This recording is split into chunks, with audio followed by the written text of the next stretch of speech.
All right, we are back.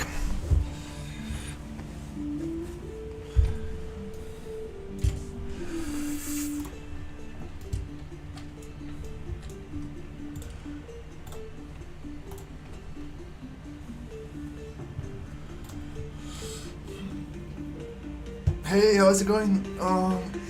Today I'm gonna be working on this area. Probably gonna add a new enemy, which is gonna be a cocoon. And also I wanna see if I can find these sparks. If I can find a cool spark VFX. Really need that one here. Let's actually try to do that.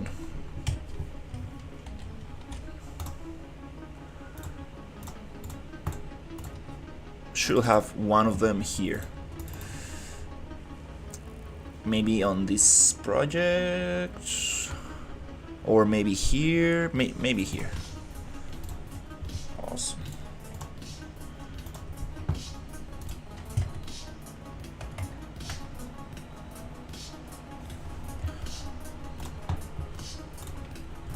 All right, I'll be right back.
Es otra.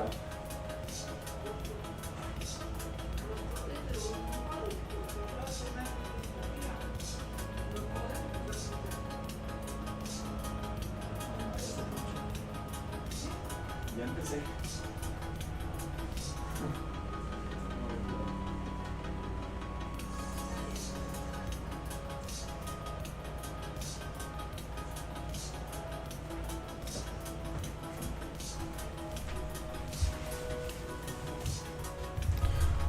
Sorry about that.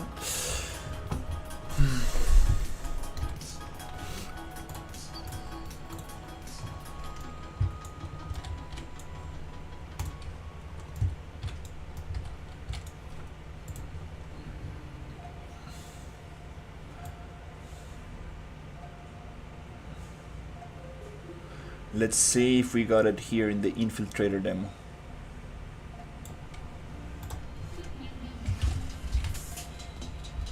I know I got some sparks somewhere.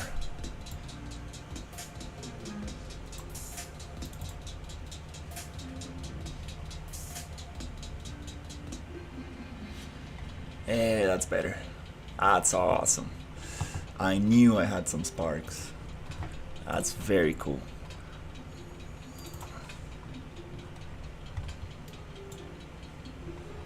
Beautiful. Not that one. That fountain. The welding sparks are also amazing.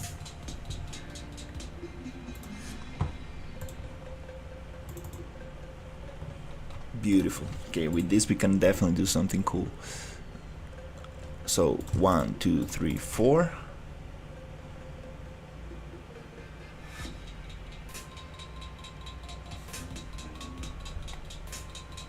Let's send them over.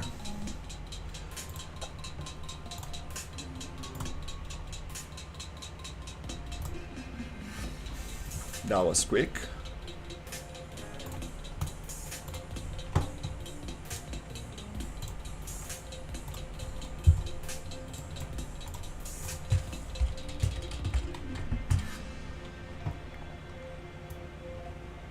That's beautiful. So let's check this out.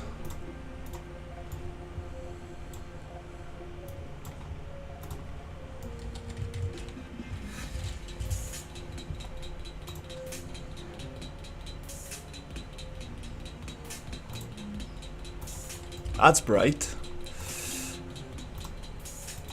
And there's like a thunder or something.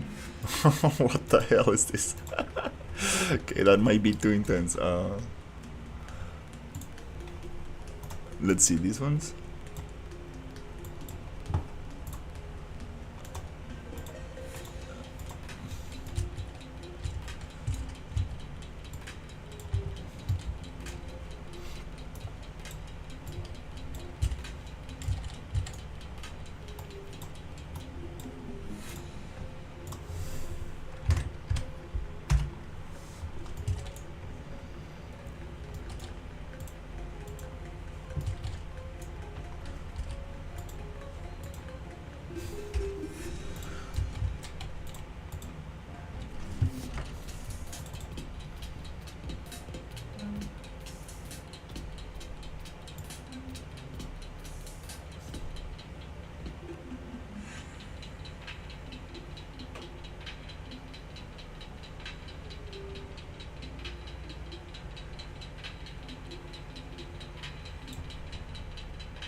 Let's see if we can make them loop.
Shit, I'm sorry about the construction noises.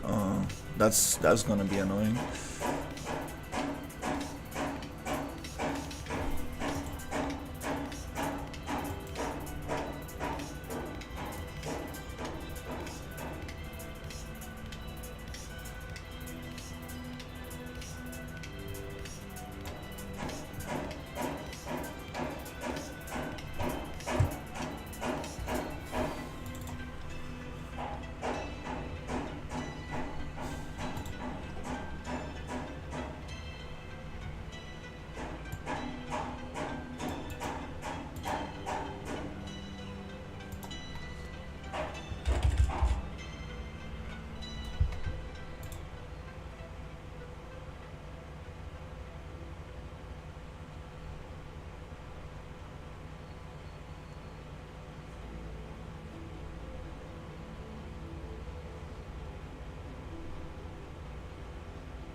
What?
Okay, now we have an infinite sparks, but I don't want them to be like water.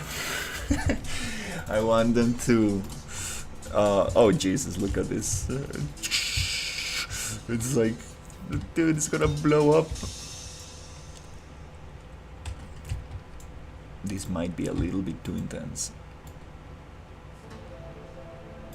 Now I want them to just spark every once in a while.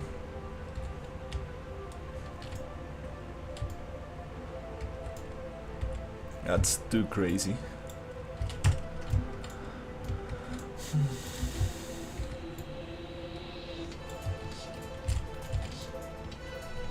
Okay. And there's some like banging there that I don't like.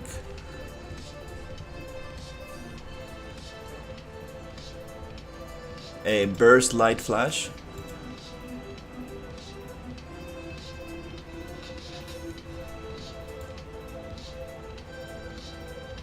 White flare. There you go. Don't want that. Burst light flash. Probably also don't want that.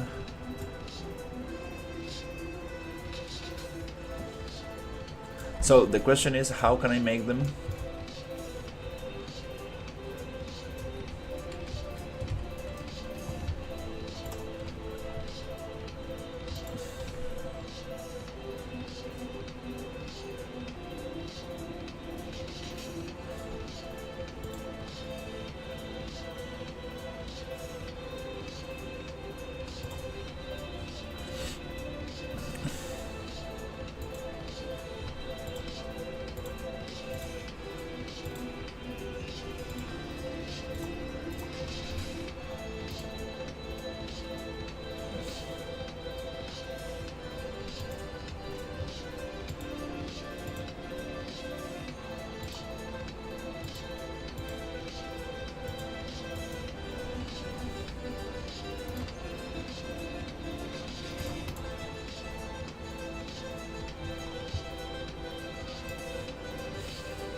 A meter duration before looping.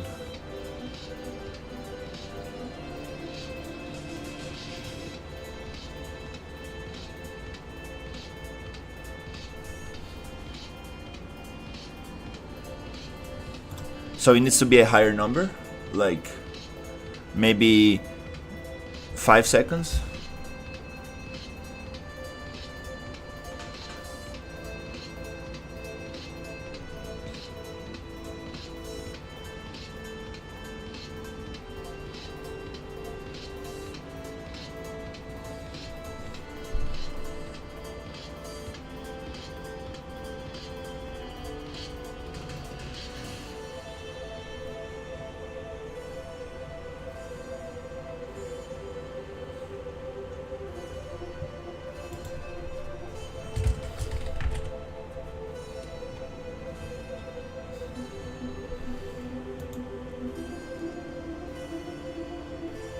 Maybe not this one.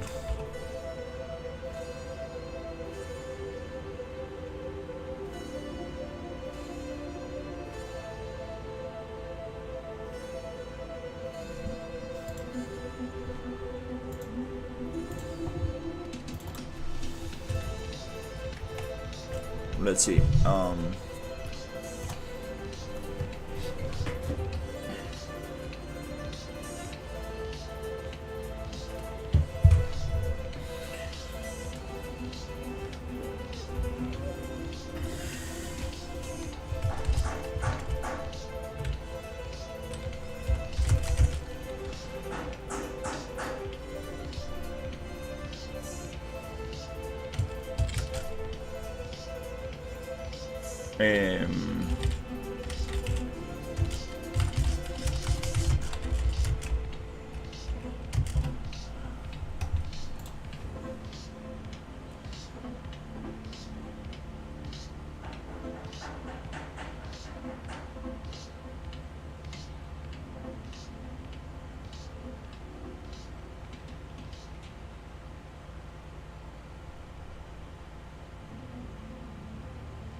How to add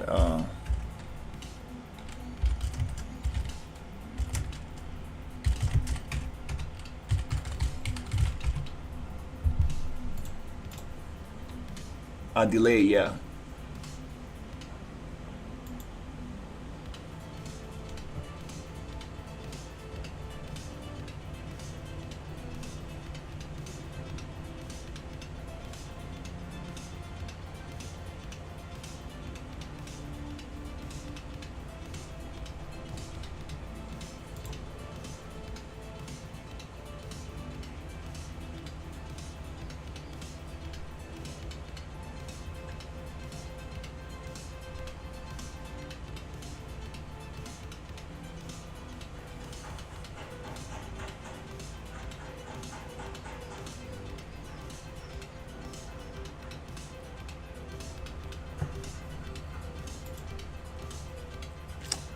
Okay.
Delay.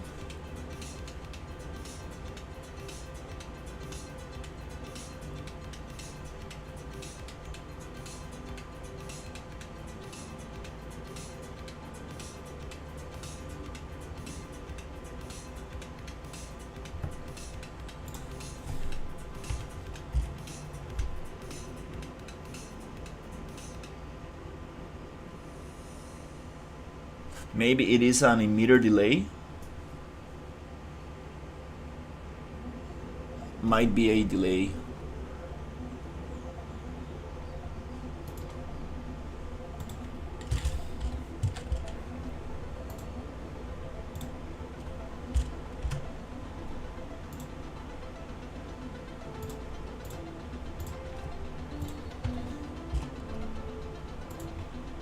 Let's say I want to play them every 5 seconds.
Okay, let's just work with one system at the same time.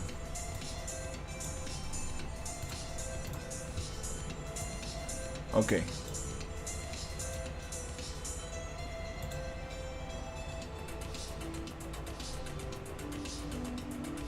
Uh-huh. Okay, that's going every 5 seconds, I guess.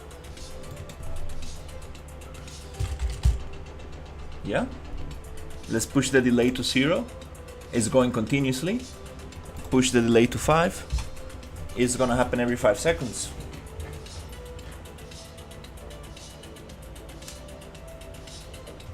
Okay, so it makes sense.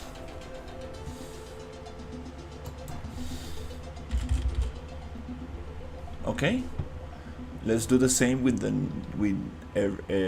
with all the other ones.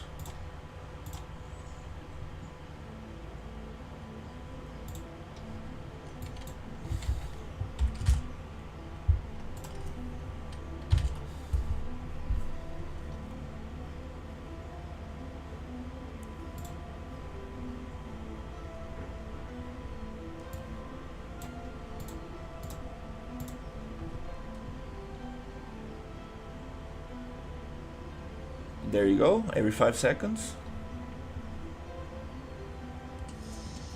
We get that, okay.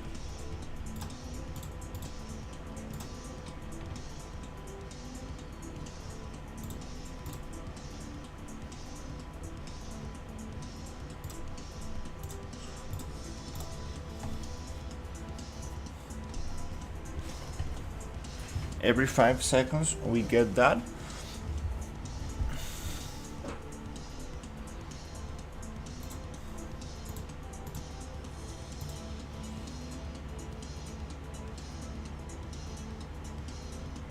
Okay, yeah, I think it's working.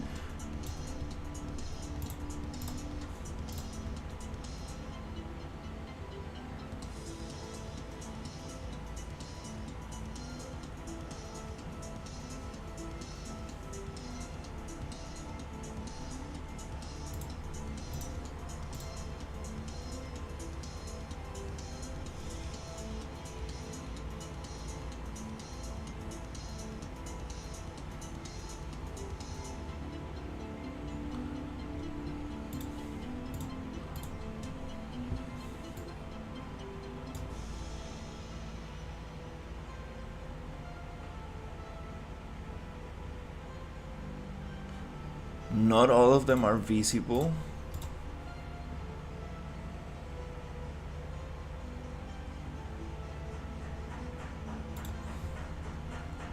But I think it's working. So let's just turn them on.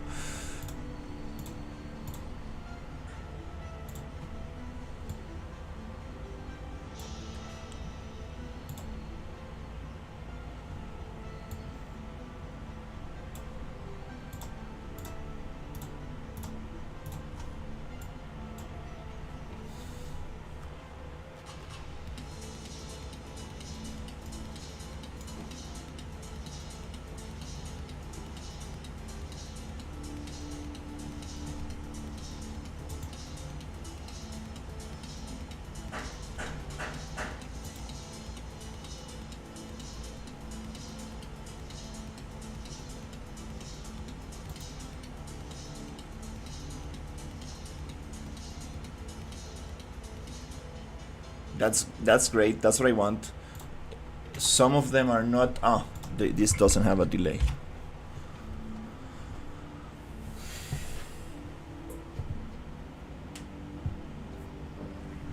Let's see.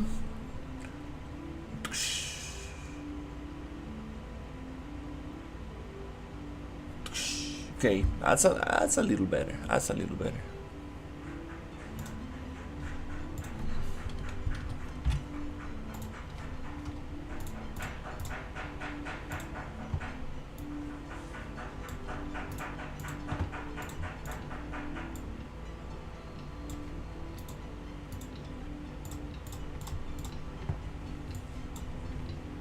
Yeah, I think we can do this.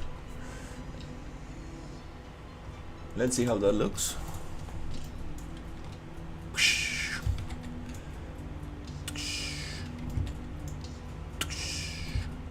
That's better.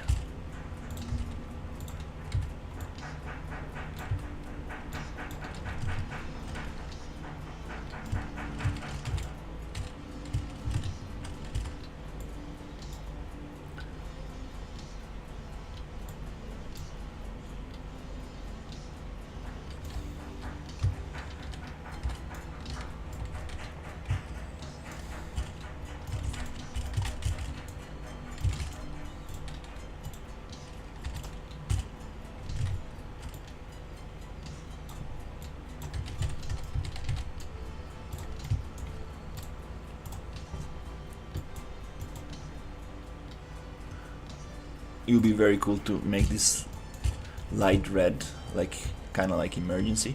The problem is that with the orange it doesn't really do. Yeah, it doesn't really do much.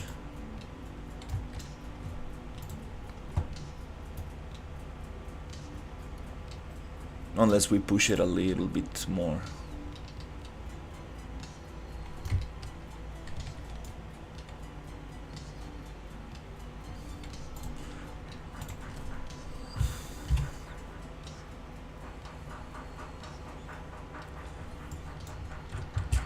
Well, we got some sparks. That's great. Really like these sparks compared to what we had before. Hey Nico, how's it going? Good morning. Got some sparks. Oh.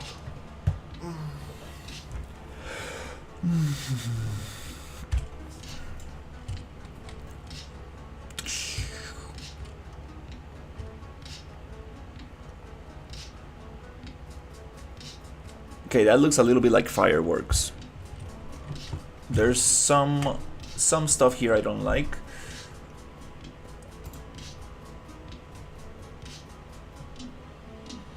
The little let's see if we can pinpoint them.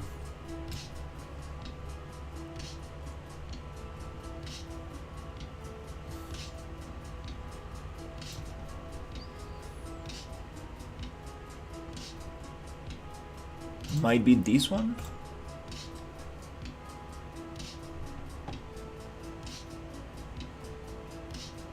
It's kind of hard to tell, to be honest.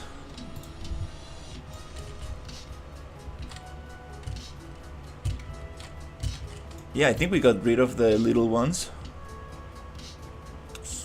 Yeah.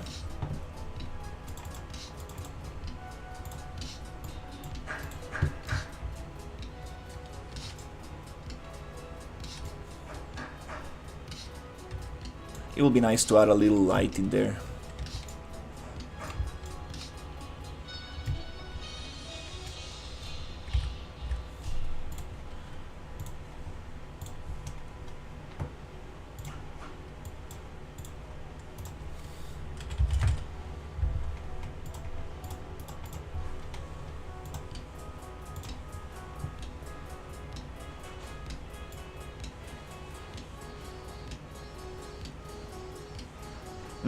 This one might look very nice.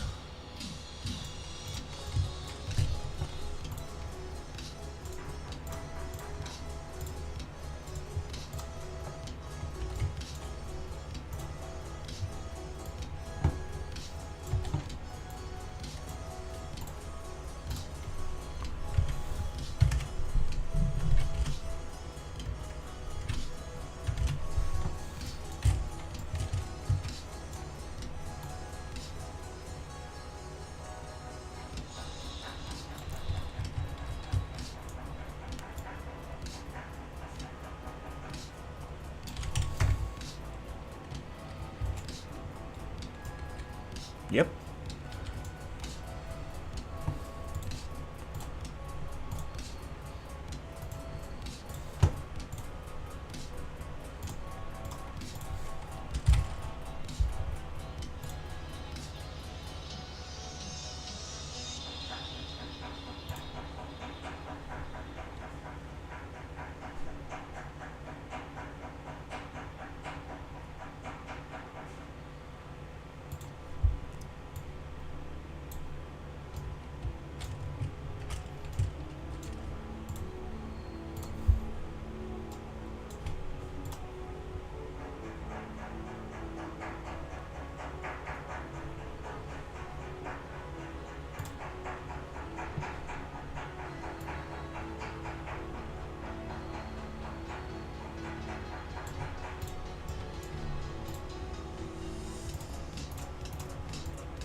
red emissive.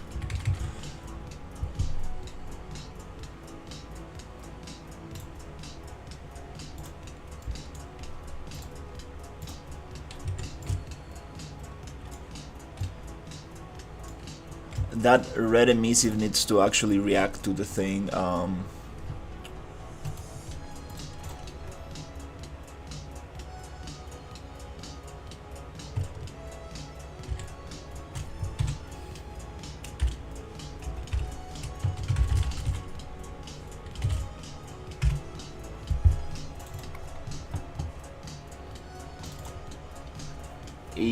Can we actually add the logic of the material function that I got here to the emissive light? Probably.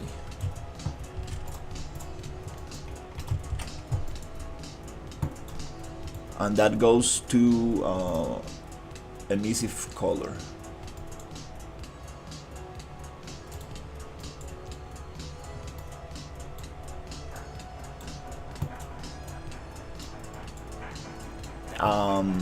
Another multiply maybe?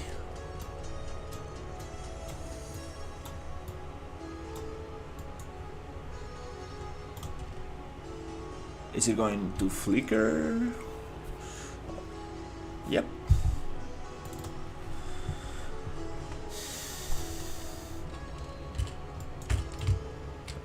Doof, doof, doof, doof. Then some cool cables and little details, better fire. Yeah.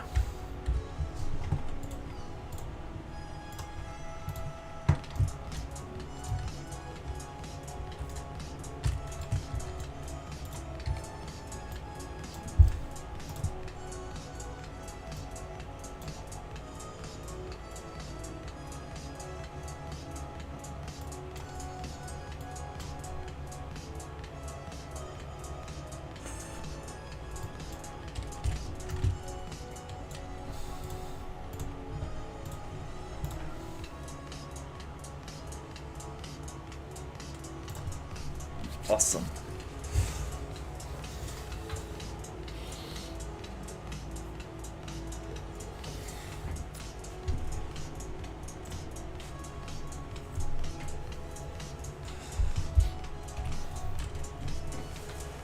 Oh, we're still getting those.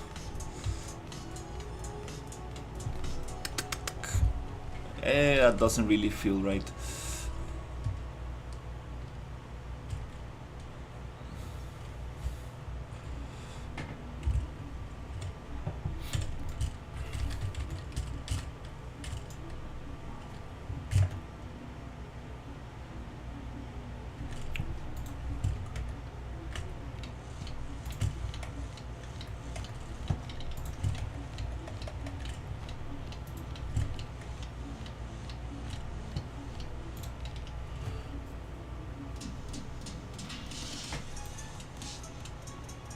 Might be this one.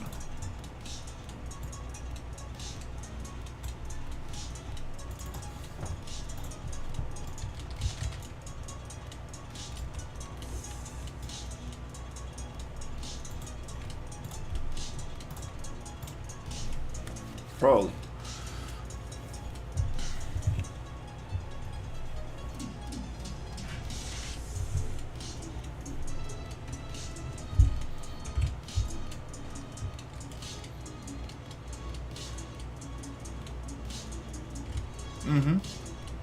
Yeah, we can definitely work on that, make it look a little nicer.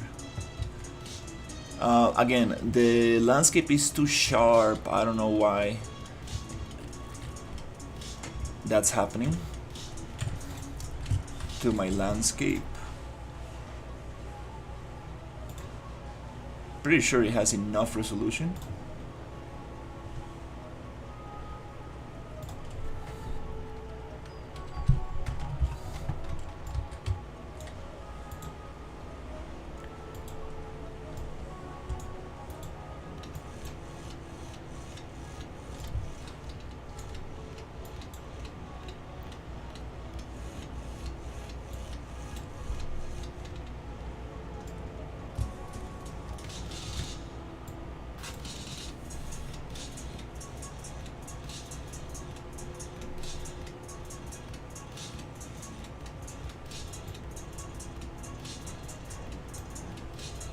Doesn't seem like it wants to sculpt on it. Oh, now it wants. Oh, still sharp.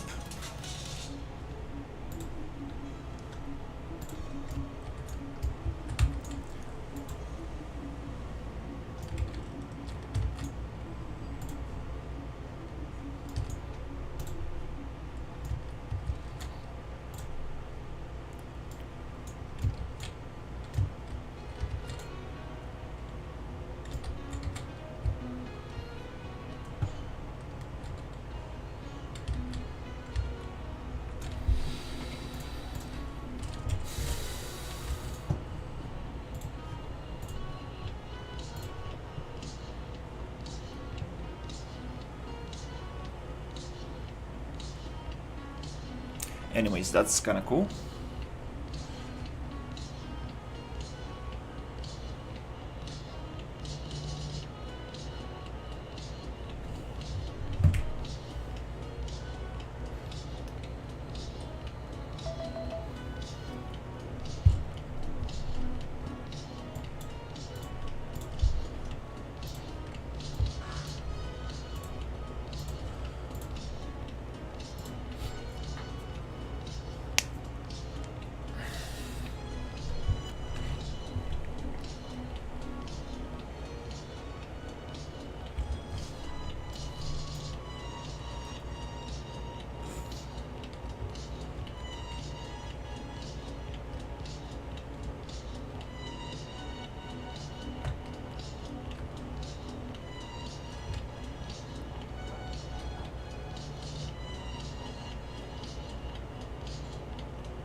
I appreciate it.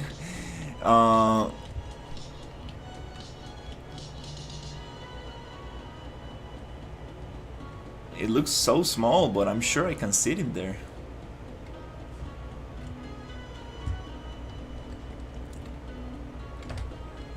The ground is a little sharp. Yeah, I've been having that issue, and what I'm worried about right now is performance. Like, it went down like crazy. I don't think it's the sparks. I don't really think it's the sparks. Sometimes just restarting the editor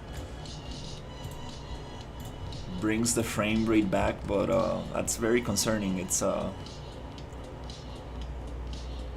getting very low frame rate. Thank you.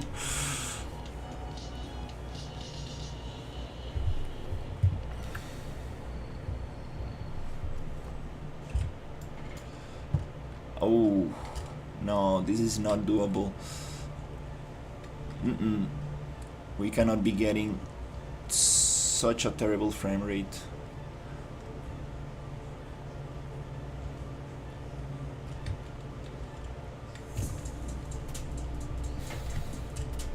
Yeah, I think I need to restart the editor.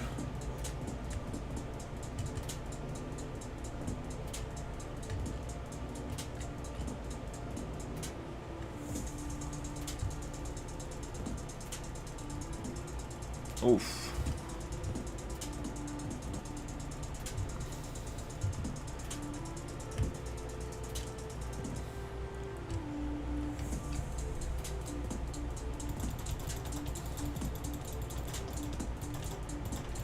People will be like, what the hell, dude? Like,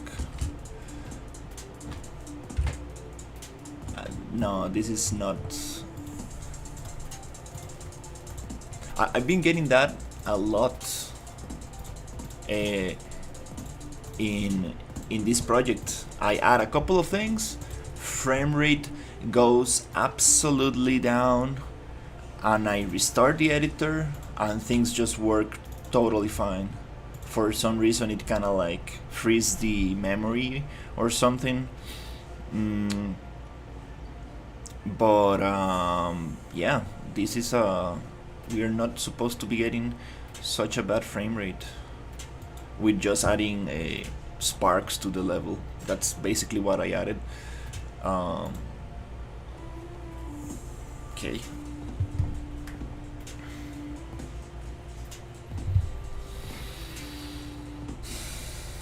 We can also make these sparks so if you are far away from them, they disappear. Also the light, we need to add that so it disappears in the distance, because that light is movable and that's actually gonna hit on performance, but come on, it shouldn't be that bad. So that's it's a little funny.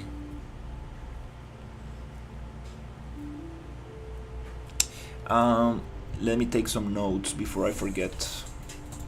So for the BP main component, we added a dispatcher.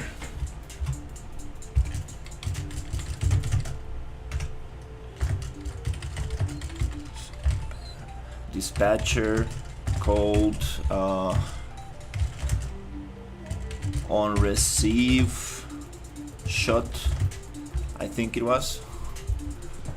I need to find it and document this so I don't forget.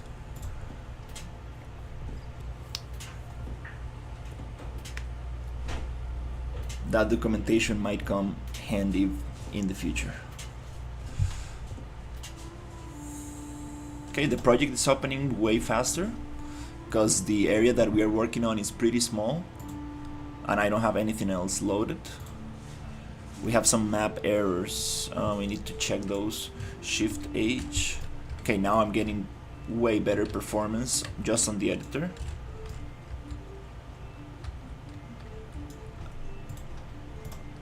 That's good, because if you're not getting around 90 in the editor, that's bad. That's very bad.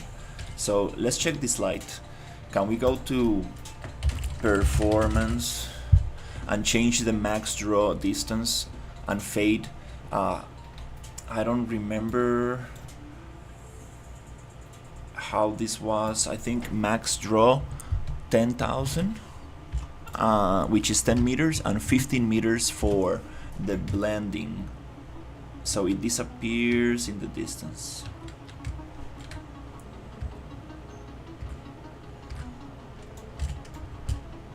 Let's see, it disappears.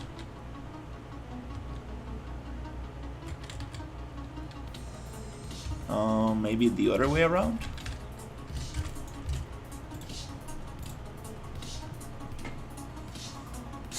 Yeah, so let's actually try 5 meters and start blending at 10 meters. There you go. Disappears in the distance. You get closer, the light appears. You get far away, it disappears.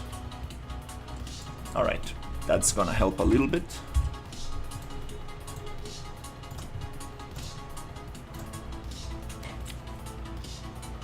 Now performance should be way better.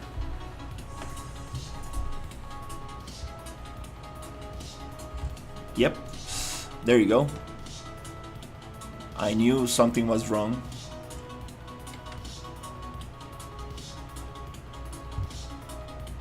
Yeah, there's nothing like restarting the editor. That's good. That's how it's supposed to be. And we can probably make it go higher. If we look at the ground, we should be getting 110, 110. We should be getting 120 looking at the ground. Then the VFX also, I'm gonna make them disappear in the distance. No need to have that running in there.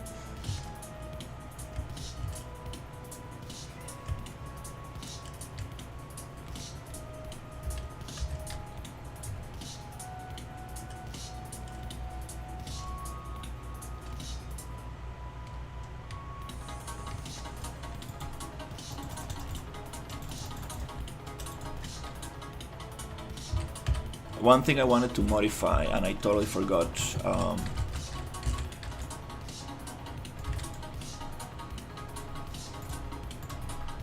the this creature, the jump attack, it has a very big radius, which is gonna be very strange. We don't want that, because it looks like it's hitting you but it's not touching you, and that's pretty bad. Definitely gonna be very frustrating. So let's open up the leap ability. Let's go to radius, and this is 1 meter for the attack radius.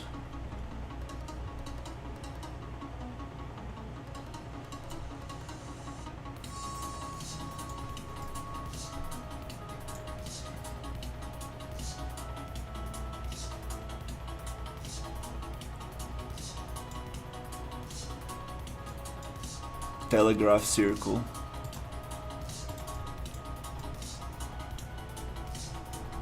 Um, 1 meter. So should we make it half? Let's try half. Half a meter. That might be a little bit more precise.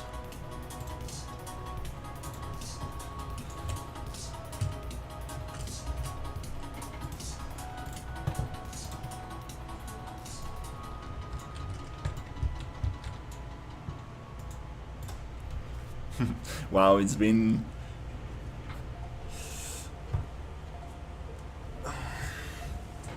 crazy just working on this little area.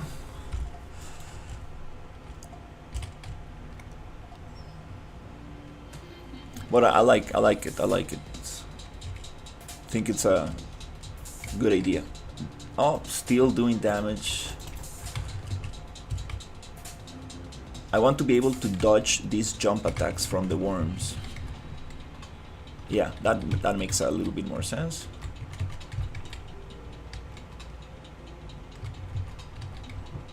Okay, let's see if it jumps.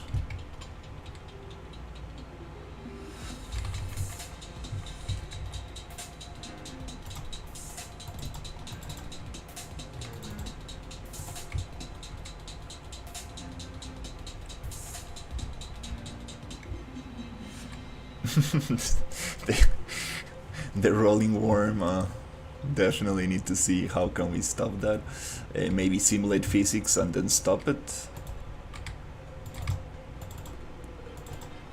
It's just another thing that is very fun is when it spins around. Can't wait to record some good sounds for this.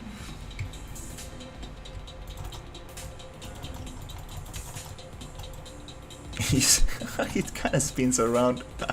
It does like a tail attack or something, I don't know.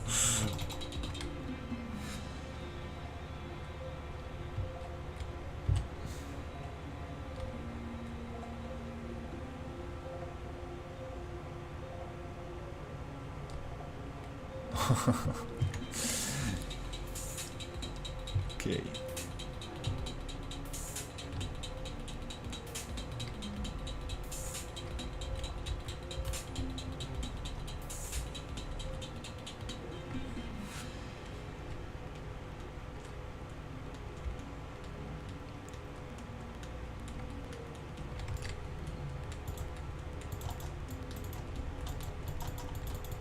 Yeah, I feel like it's doing damage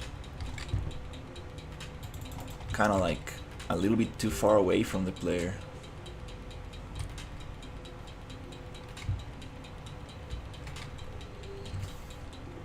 That's the thing.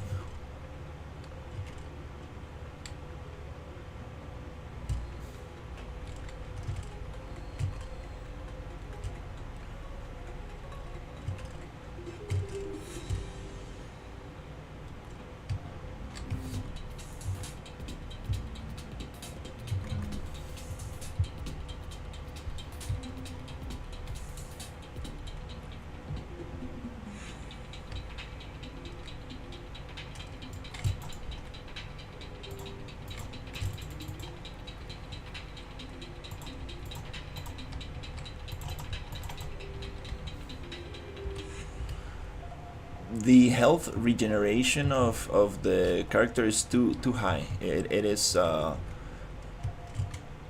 it doesn't really matter if you get damage, it just regenerates too fast. We need to change that.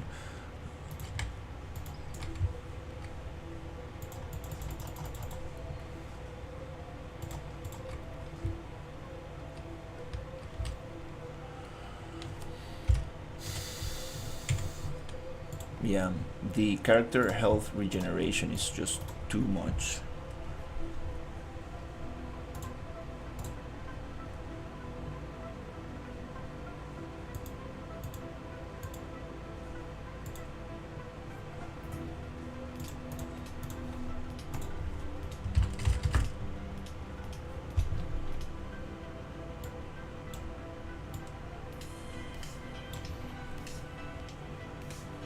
Health amount of regenerated per second, 1.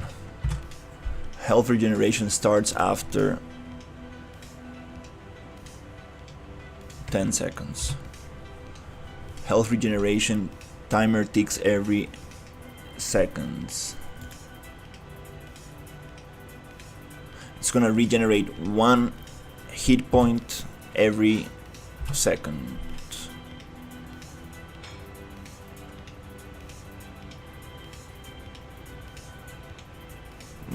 Might be too fast also. Let's test it.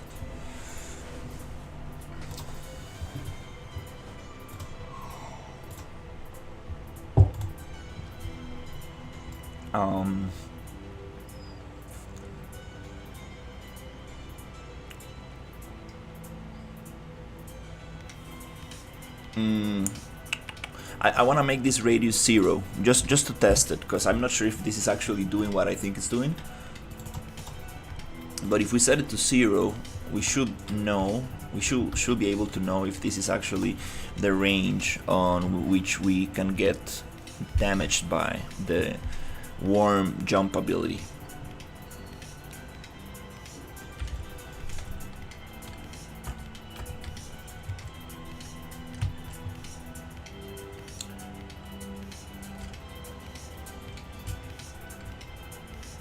Nope, it has nothing to do with that.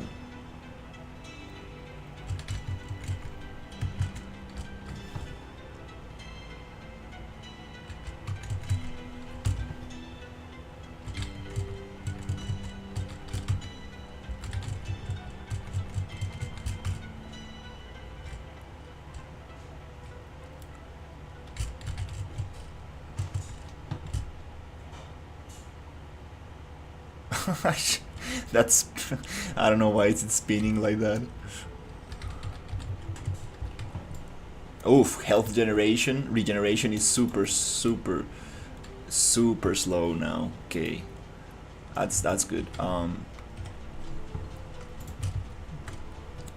Okay, I guess I'm gonna just leave it how it was.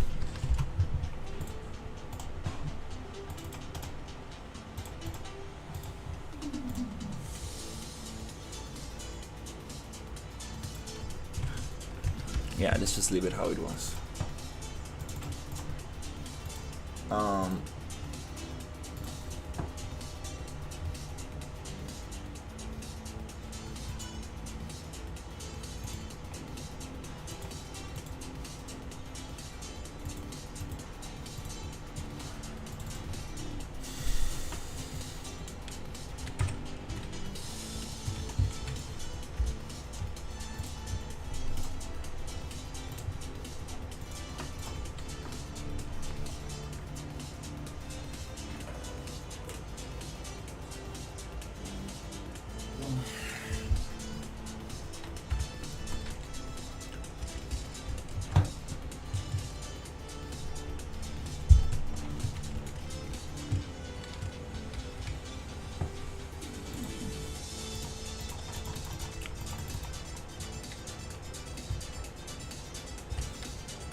It takes 10 seconds to start regenerating health.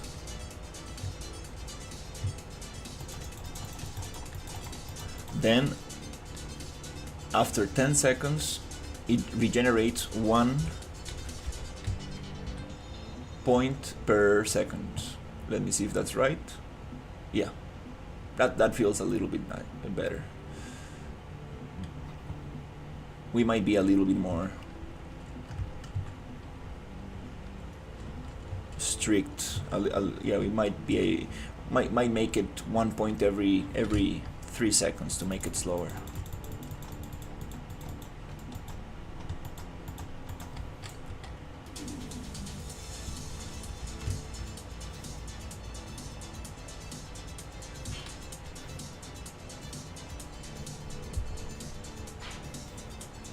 I'm gonna go buy myself a new keyboard tomorrow, a new mouse. This this one is a little bit messed up already.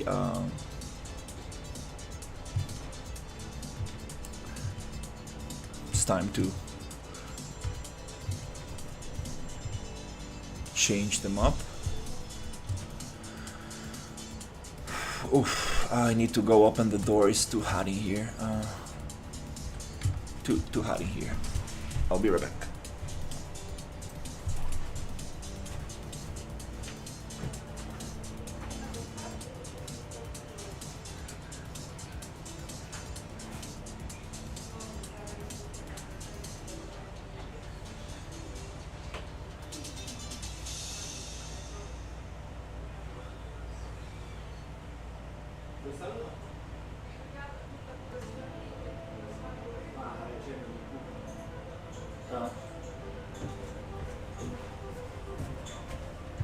Oh, I have this closed.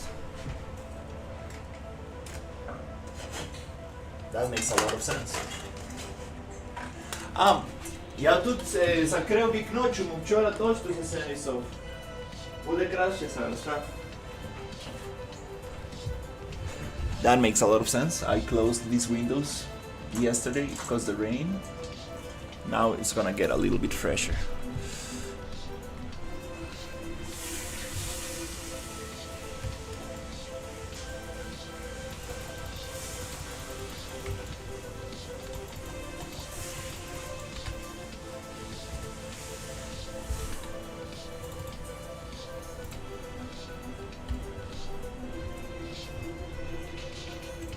So I might be able to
the scope looks so nice.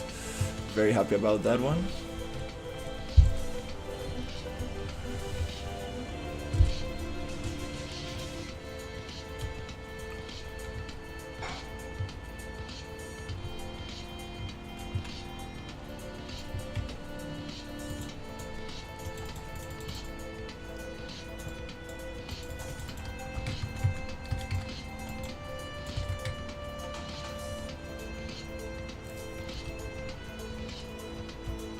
Okay, so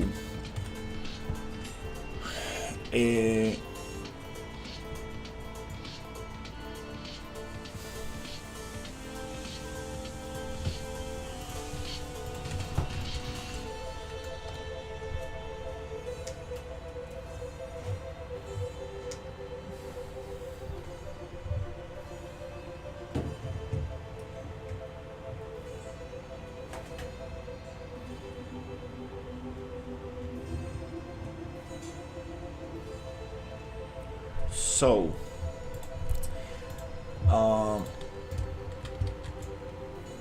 Let me see what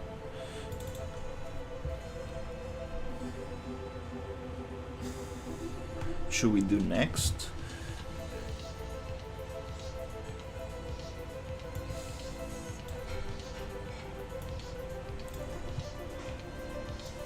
Let me see if I can document this event dispatcher.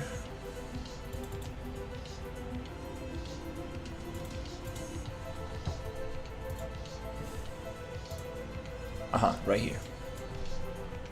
Receive damage shot. Here's where we added it.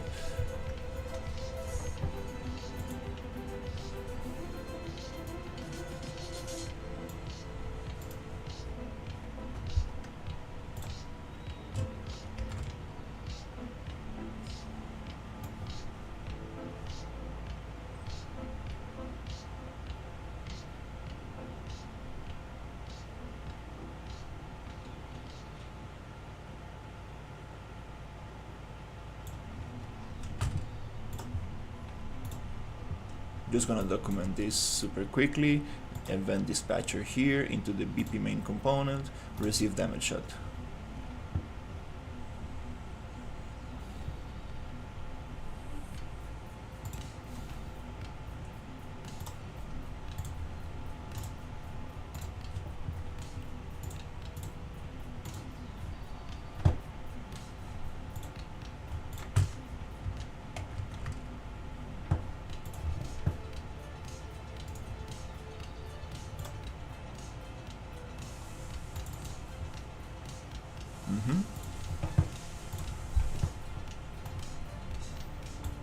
Right there.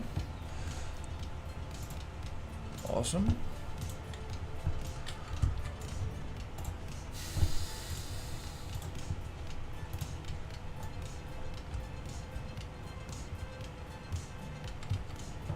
Okay, so we got that here.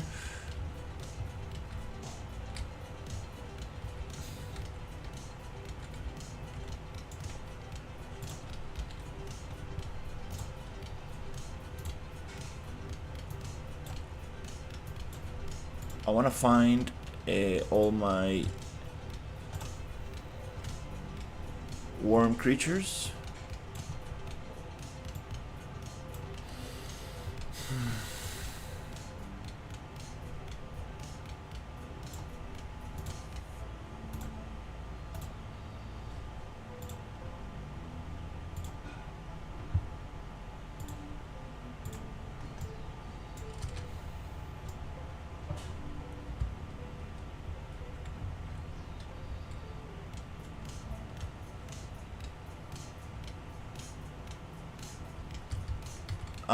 So here we might be able to add more.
We can also set them so we can actually walk around them, so they can move around, I mean.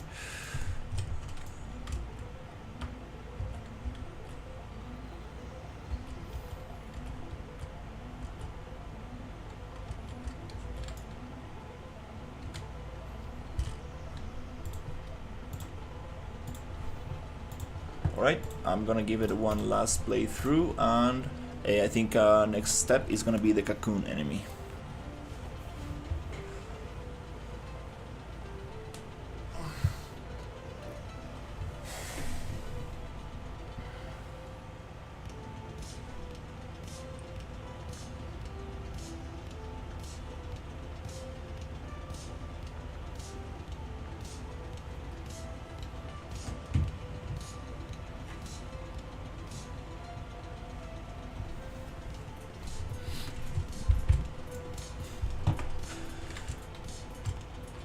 Red light, very good idea.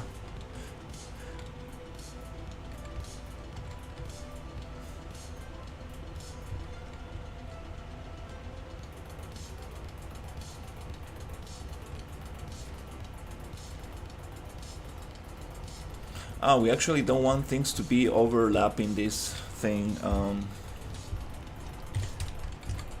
Oh crap. So let me try seeing if we can actually paint another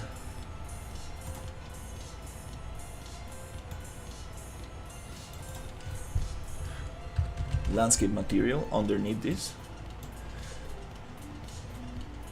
that does not use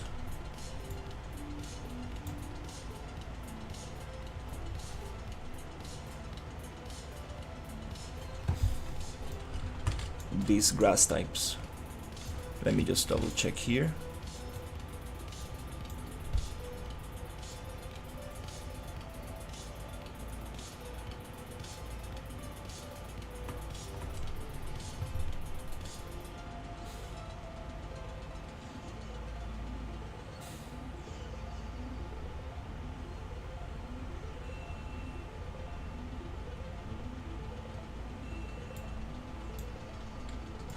Yep, I think that works.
A little bit better.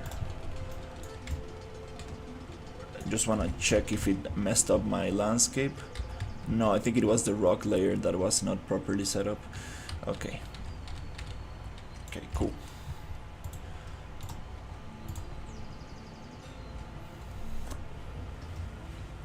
Let's just save that on.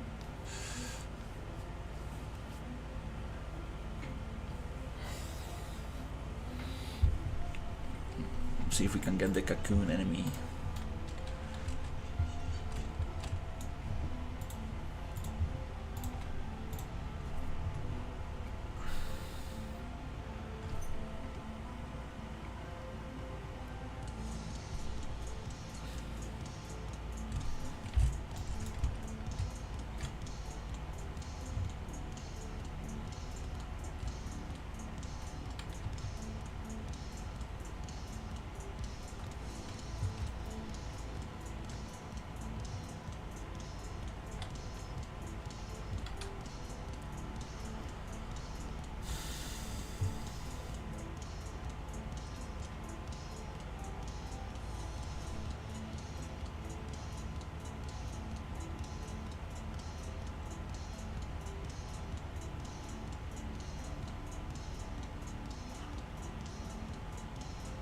Also the stamina, I would like to change the stamina so we use it when we dash and run, so it's not so crazy.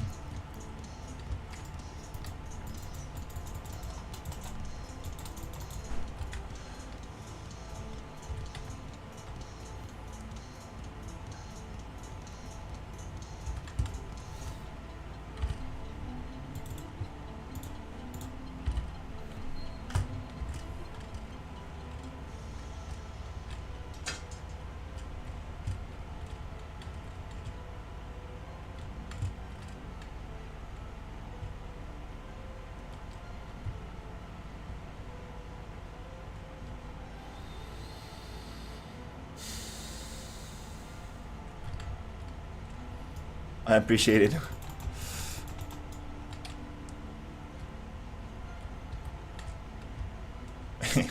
And they're rolling.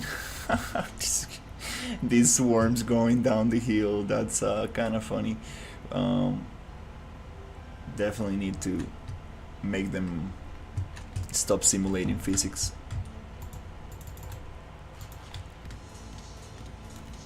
Hey, don't stay there. Oh, okay.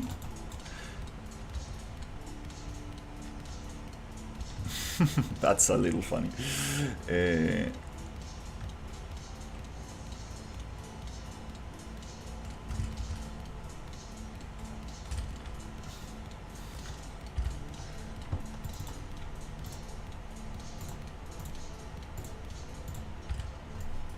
I love how the scope looks.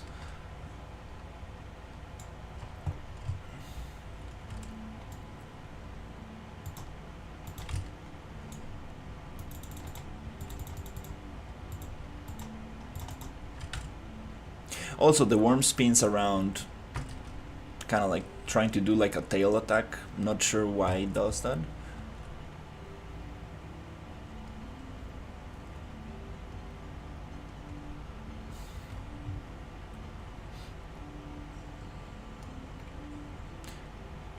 Here, I think I might be able to make the map a little bit narrow. Would be nice to make it a little bit more narrow.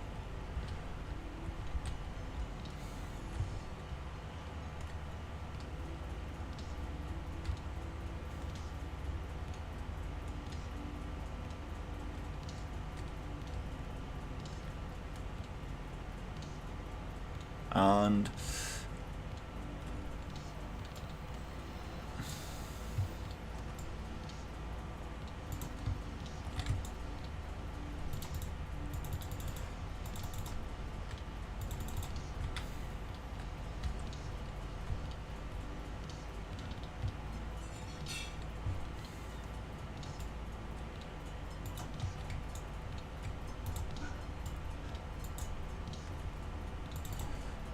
that's that's so funny. I don't know why it does that. It's trying to give me like a tail attack. That's kind of funny.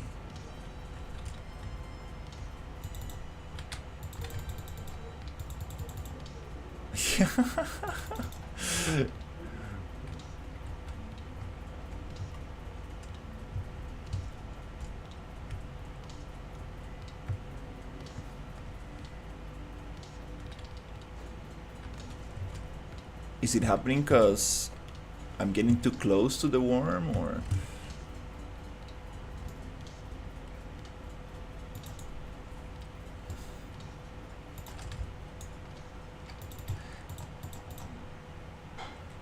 Also, I need to figure out how to make these jump attacks a little bit more precise. Hey, how is it going?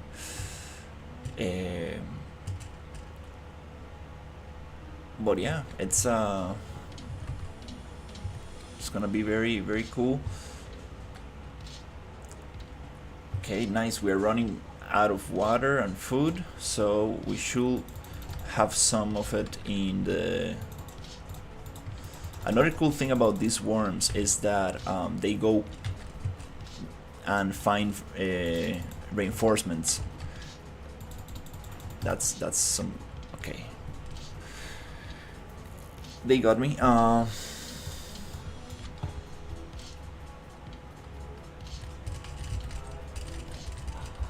Yeah, probably might not be able to pick up my things in time. Again, I want to figure out what I'm going to do with the respawn, because I don't want to just respawn where you die. Kind of want to like go back to the latest checkpoint or whatever. So that's something I need to figure out. I've been thinking about this for a couple of days.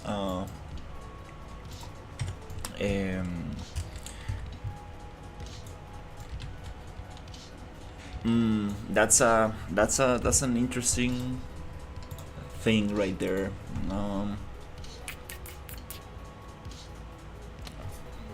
We will need to go check the respawn logic and see if we can set some kind of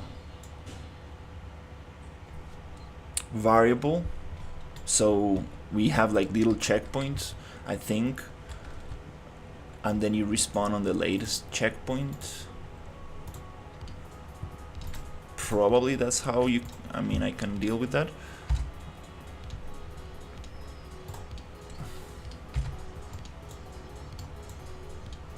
So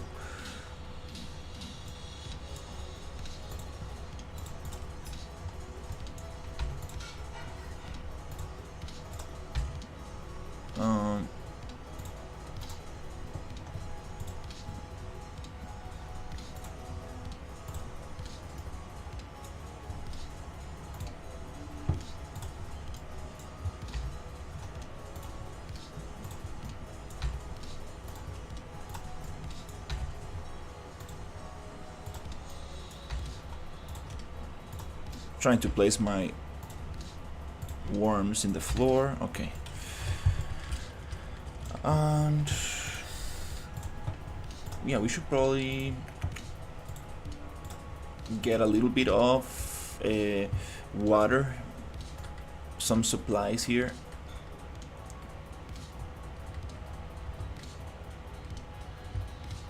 Maybe we can hide them. Is that another gun? Huh.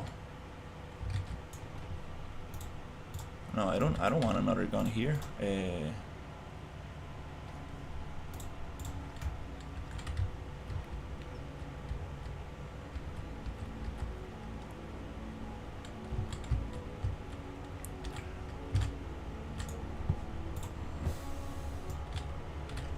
Silencers, right now we're not gonna deal with that. The normal mag we already have. Explosive and electric bullets, not now. Let's get the mag, the bigger mag, little by little. Not gonna give all the goodies at the same time.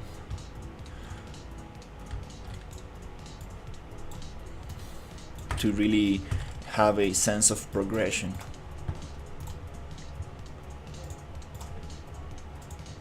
Copy all properties, paste all properties, delete that thing. Another issue is that these items are very tiny, very tiny. I should change the UI for them, because now we have only a little bit, like a little dot, and it doesn't really work very well. Very easy to miss.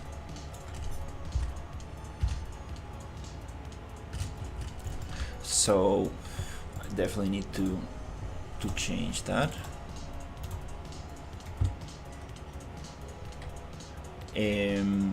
Again, I don't know how to get the water and the food.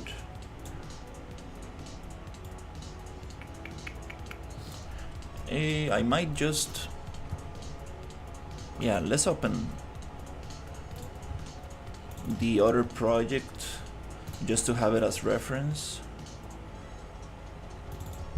and I should be able to just see what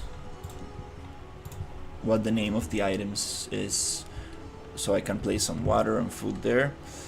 And okay,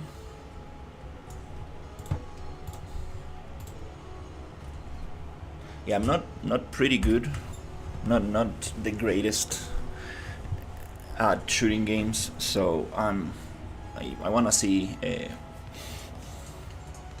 if I'm making it too difficult or not.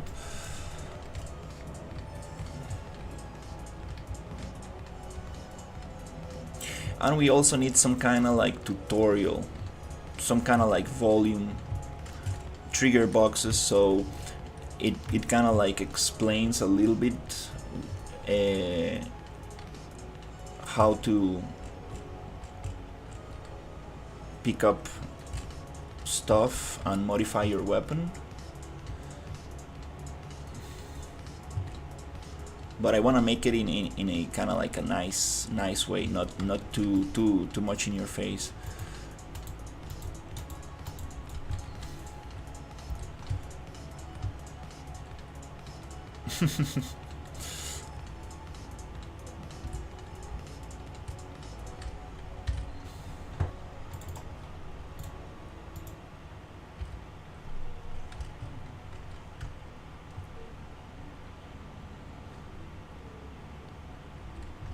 It would be nice to even like integrate it into the game. Like for example, if you find like crew members just laying around and they give you instructions. Oh wow, that's a heavy frame drop right there. Oh, maybe because we're opening another project.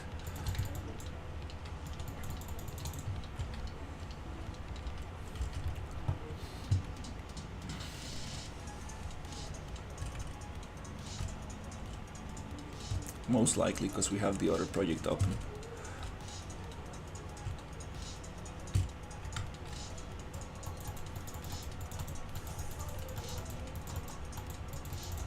And also I need to start getting a better idea of sound. I need to actually see how things are sounding.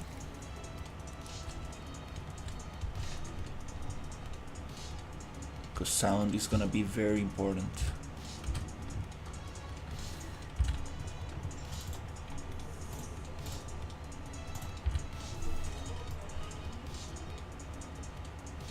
I love changing from first person to third.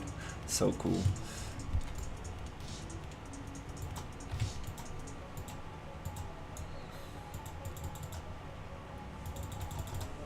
Yeah, that leap ability.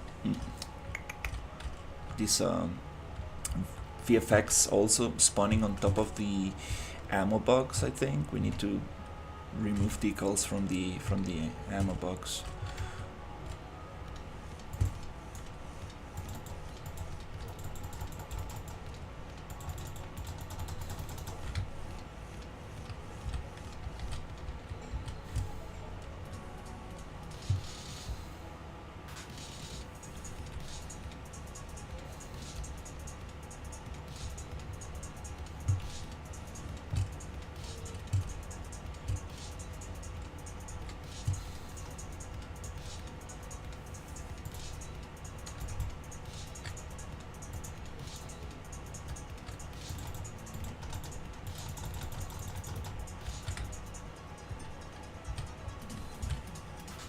The reloading sound is so nice. I need to see if I can play the sounds of the game in the stream. My capture card, maybe my settings in OBS are wrong or something, but the sound was very strange last time I tested. Oh, this shoots very quick. It's not automatic, but shoots very quick. I mean, I need to give props to this template, like the actual fighting, the guns, they feel very, very nice.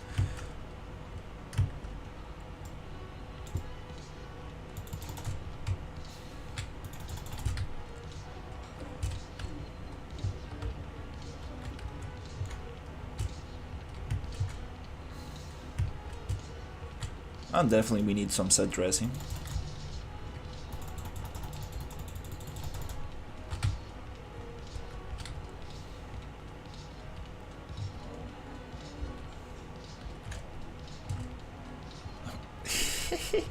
There's such a big frame drop when I go like this. It needs to load the animation or something.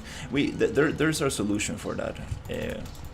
We need to make a preload of all the animations, VFX, everything before the player starts. There are solutions for that. Just load the whole thing so it's gonna be super fresh when actually playing. So this is happening because the ammo box, I believe, is receiving the decals.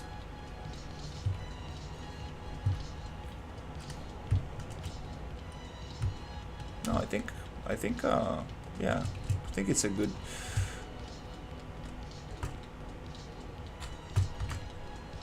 There's another thing. To look for resources. Oh, it also comes with a sound. That's very nice.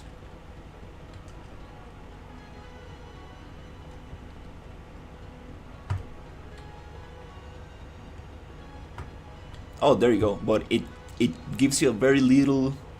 Oh, it does. Oh, it's kind of cool. Like actually, I like this mechanic. And you get to see the topology of the meshes, which is something that I don't wanna really show, but it's okay.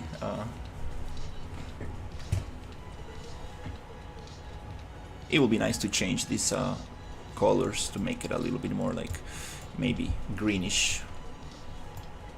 That'll be cool. Okay, we're having some boss behavior issues here. No problem. Nothing serious. Okay, cool.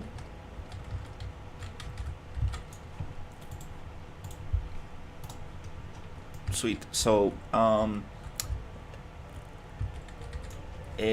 definitely a lot of polishing to do and stuff, but let's move forward. Let's move forward to the next step.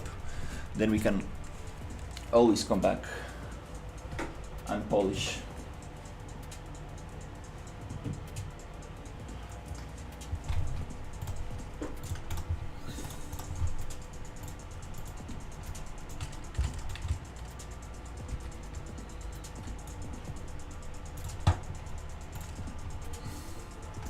I wanna just see where the food and the water is. Up there you go.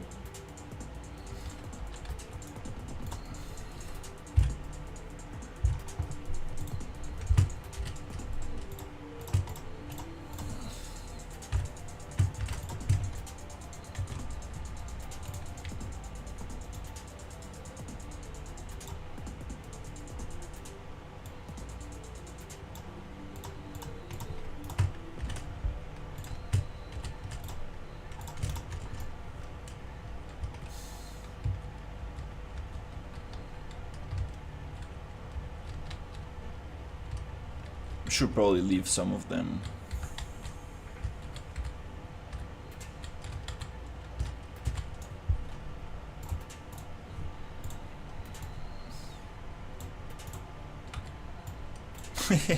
Yeah, this is gonna be inside the box for sure. It's just not gonna be laying around like that.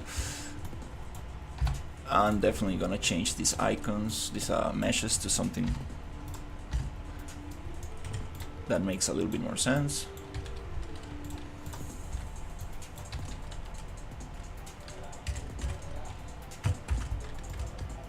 Okay, let's go with the next enemy. This enemy is gonna be very cool. I still have no clue how I'm going to make this one work, but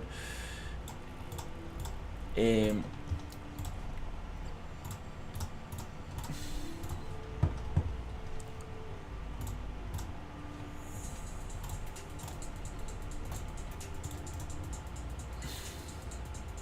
want to take some notes.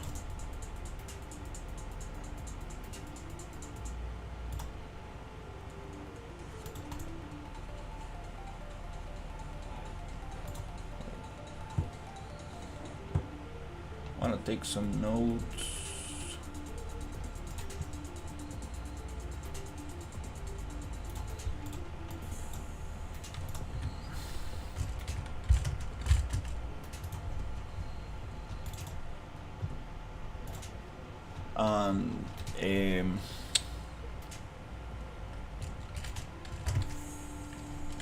Add green blood to worms when damaged by a close combat attacks. Randomize the chance of dropping items. Worm spins around too much, kind of like tail attack. Don't really want that. And rolls down the hill after that. Too much. We need to cut those simulations there.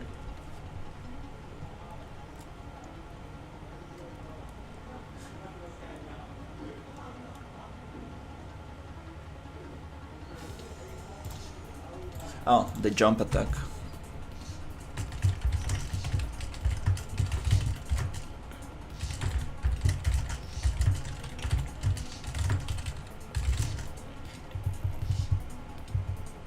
Feels unjust or just wrong.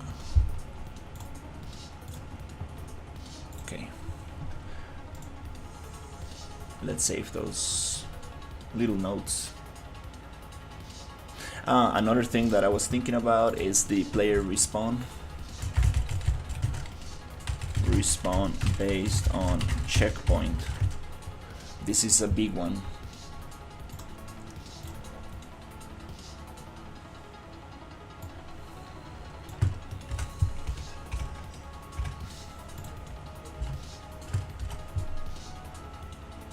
This is related to the worm.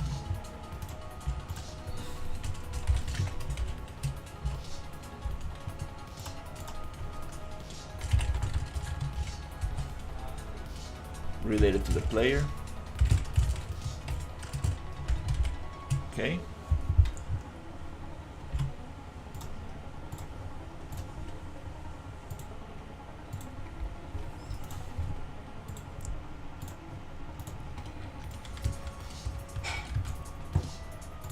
Okay, so now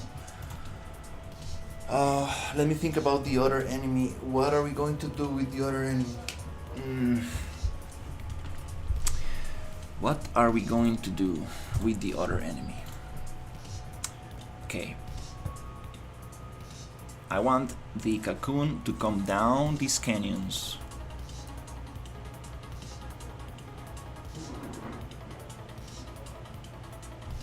Shoot some poison and then go back up.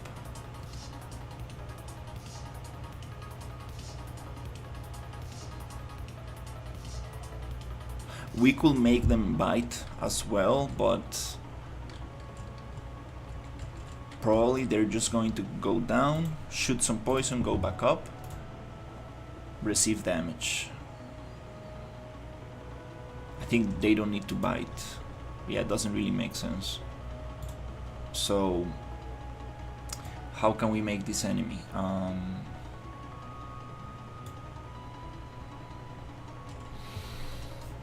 We could just use blueprints and come up with the whole thing, or we can base it on the boss AI toolkit, because it has some cool abilities for like radial attacks.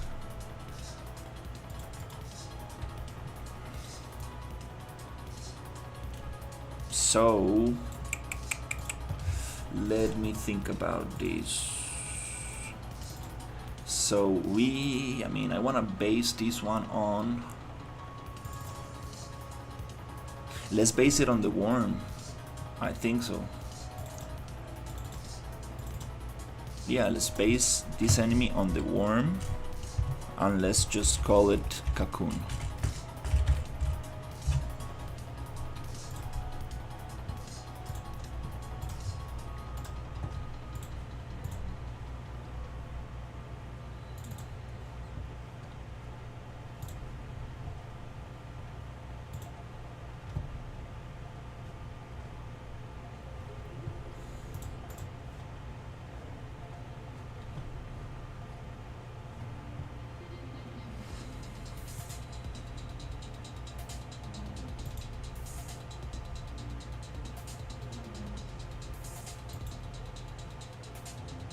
Look at this. It doesn't have a skeletal mesh on the body. Huh.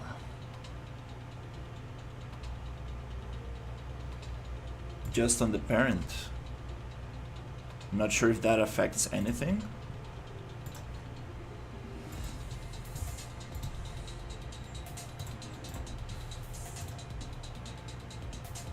Okay.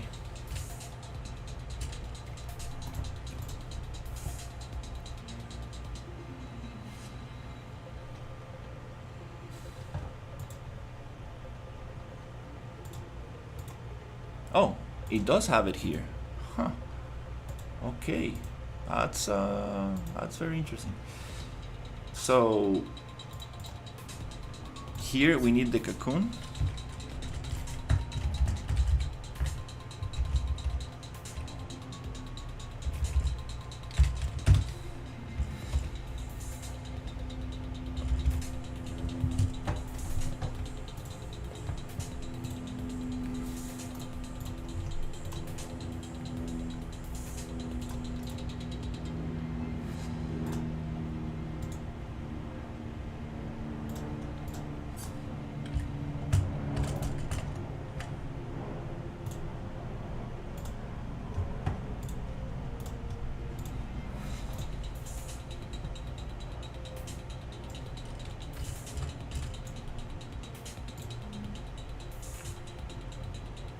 Okay.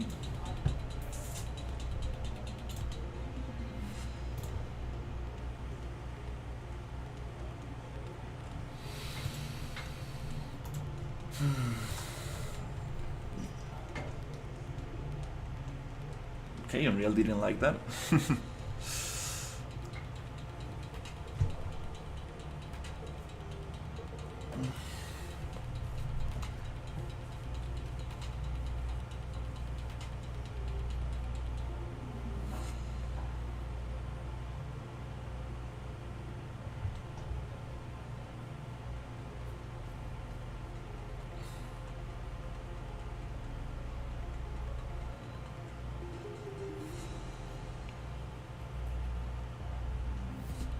And we're gonna make it shoot some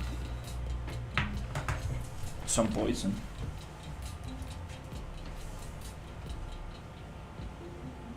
And then go back up. Let me check something here.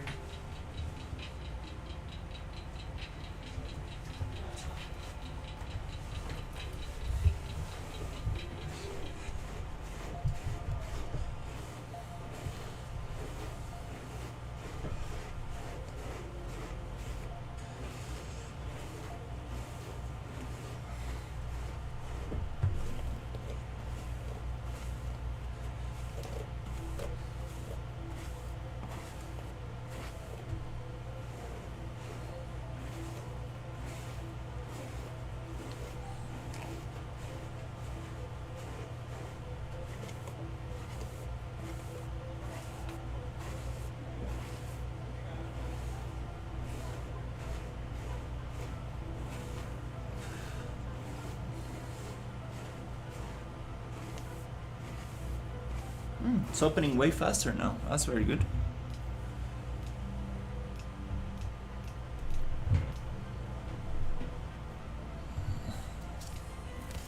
We are getting some map errors. I want to check what's going on in there.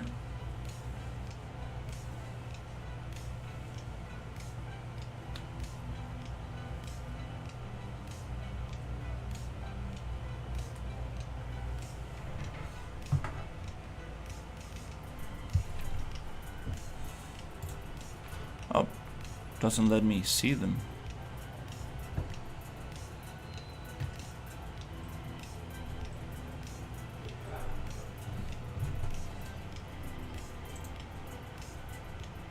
Doesn't let me see the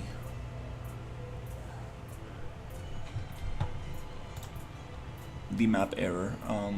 So body animation blueprint reset.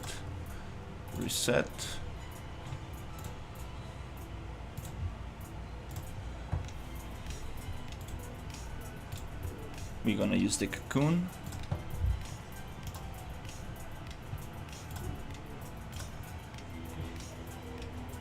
Oh crap, it doesn't like to change there.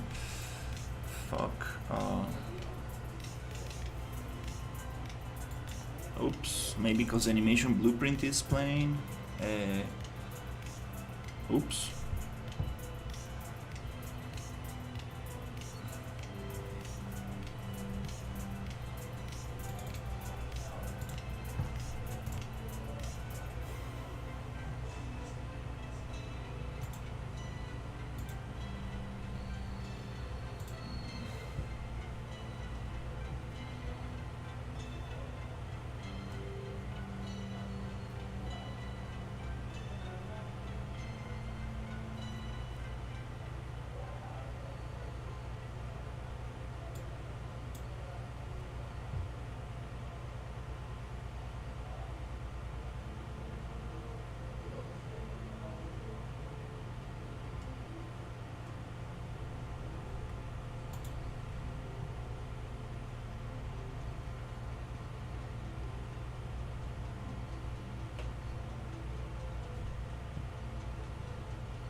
There's new people in the Discord asking a lot of questions. I should probably make a tutorial about this.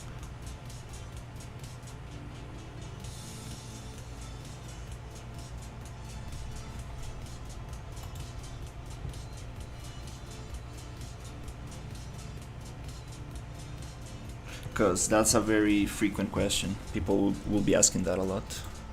Oh, I couldn't see the map error.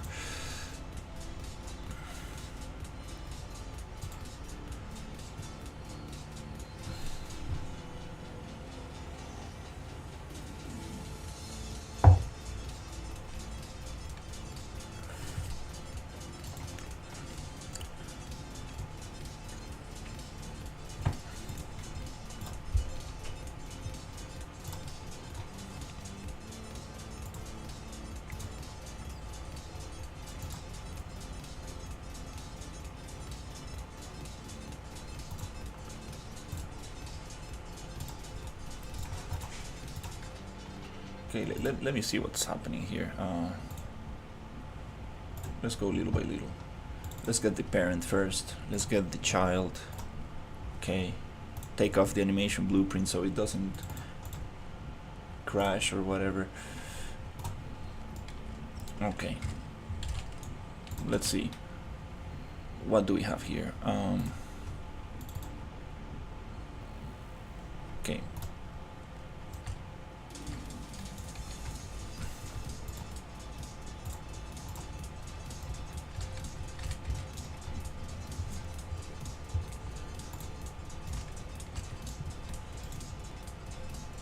Let's copy this bone name. Attach this to that bone.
Cool.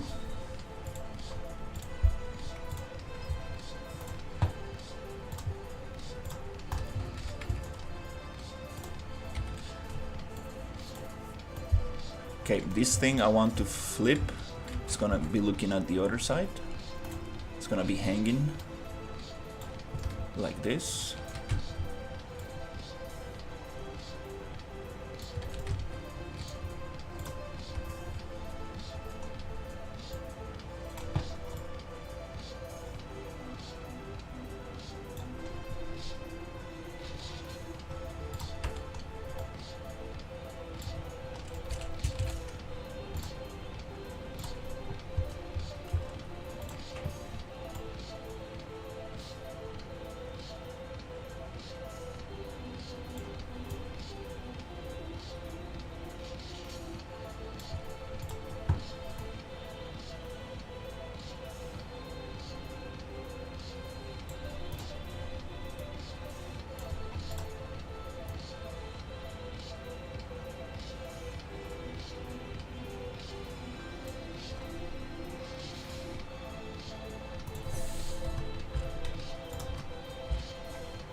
Cool.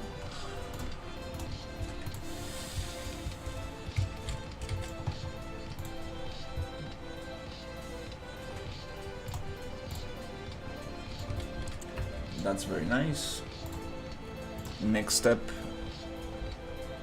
let me close these things.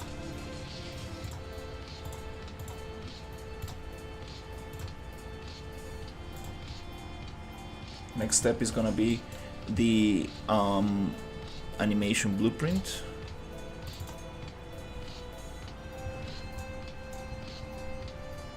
So this one, it probably doesn't need an animation blueprint.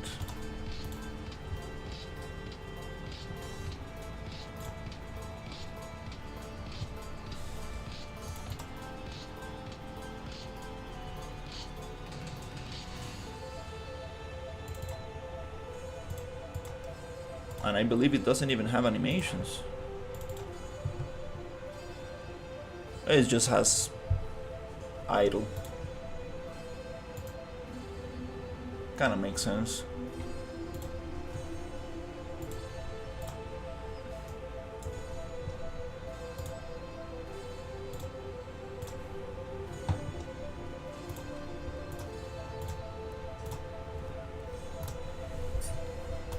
Okay.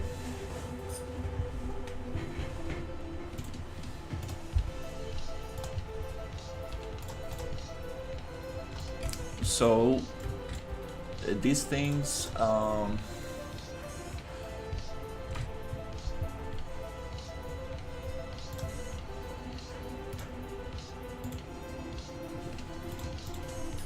yeah, for these things I think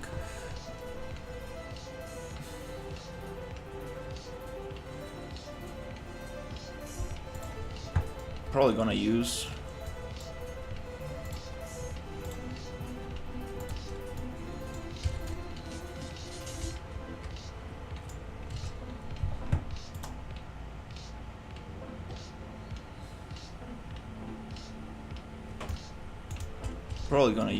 a volume to spawn them.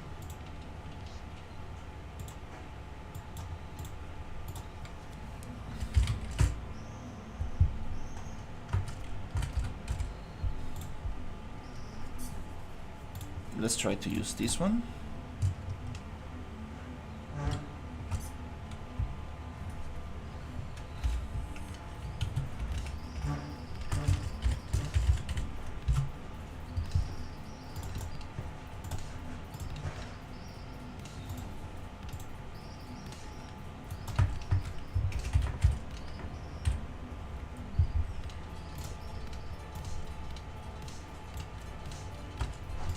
Okay.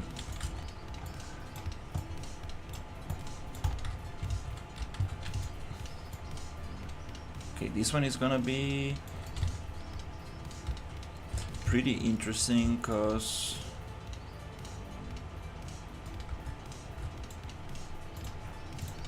might need to create some system for this.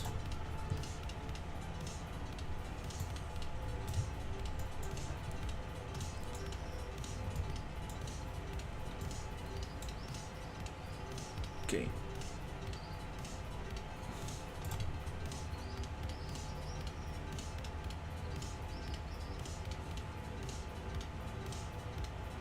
And we might run into the same issue of the on the behavior tree not working. Oh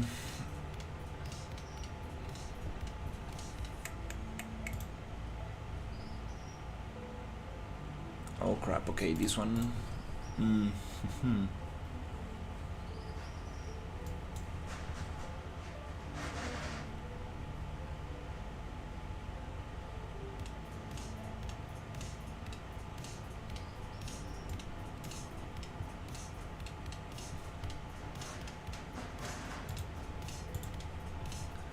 Okay.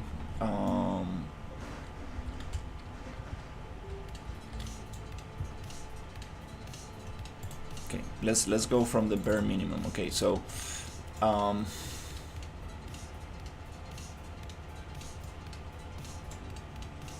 want, maybe we can make it so we can create two different assets inside of here. Not sure what's a good idea to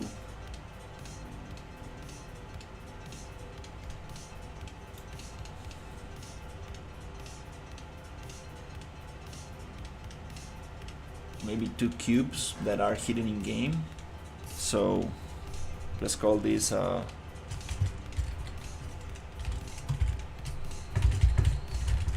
start position. Let's call this end position.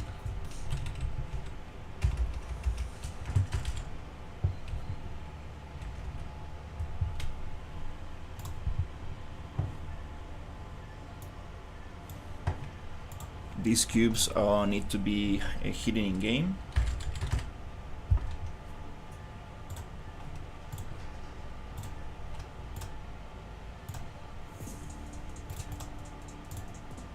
Okay.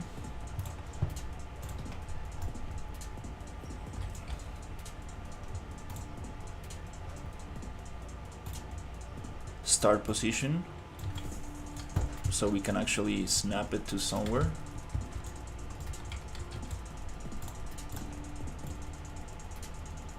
Somewhere here, and I want it to go down here, somewhere here.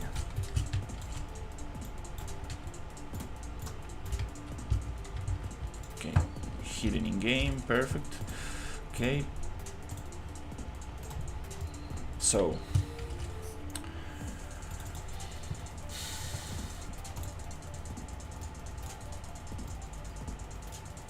okay, I'm gonna copy this logic.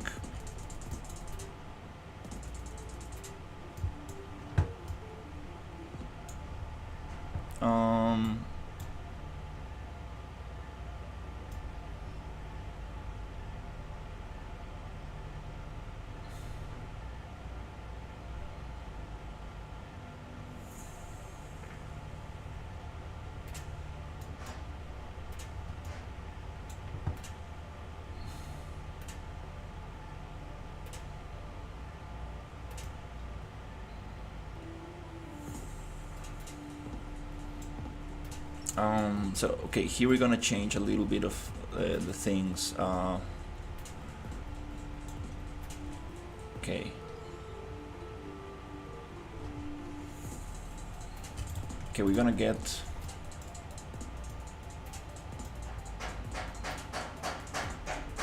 oh, this is for the rotation. Okay.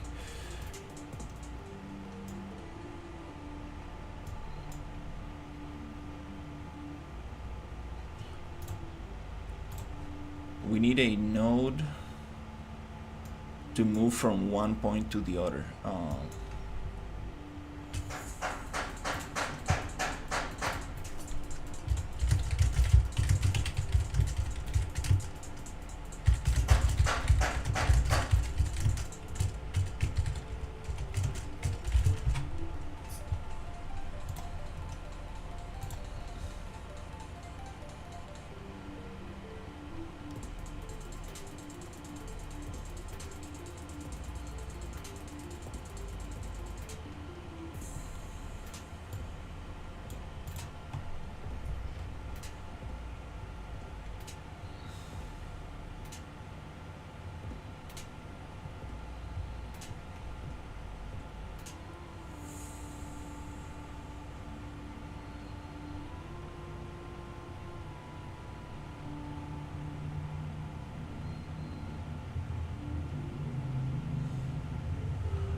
Okay.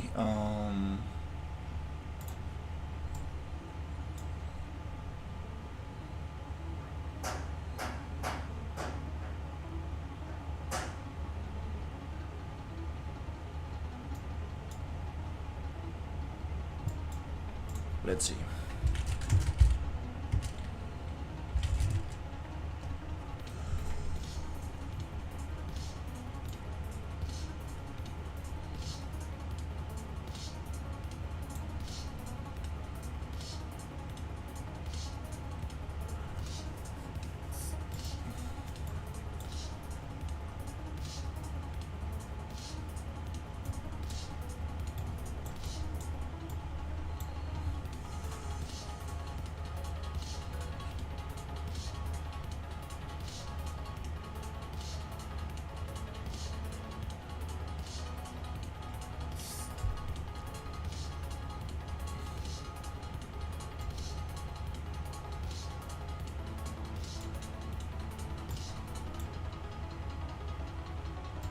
Okay, so yeah, I think I'm gonna just make a copy of this.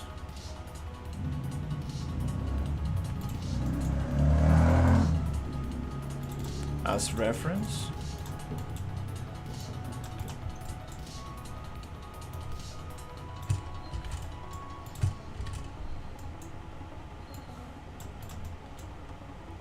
So we can like actually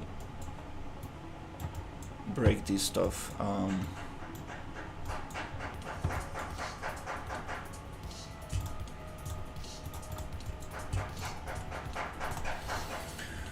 Oh my god, no. Why are we getting so many crashes? That's crazy.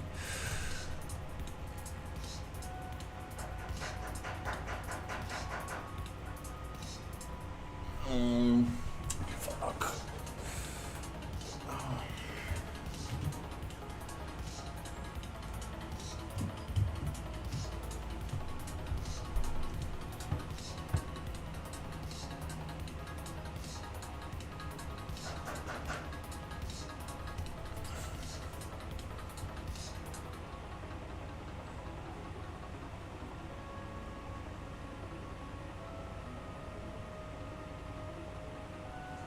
So many crashes, that's so weird. Damn.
Oh, that was not even saved there? Oh, okay.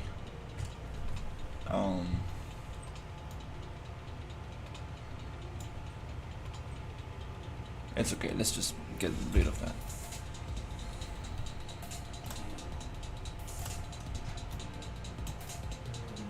Okay.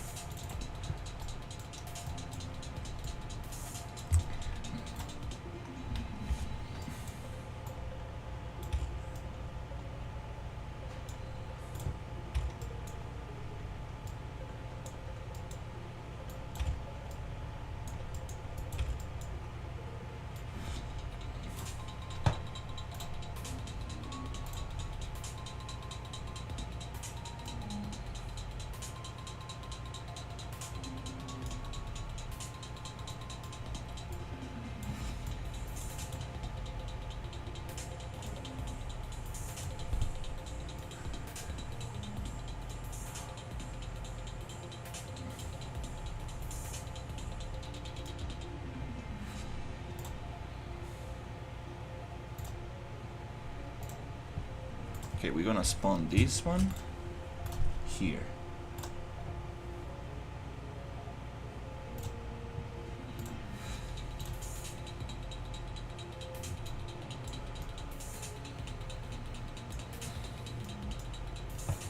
This one is also not gonna have an invoker because it's not supposed to be moving.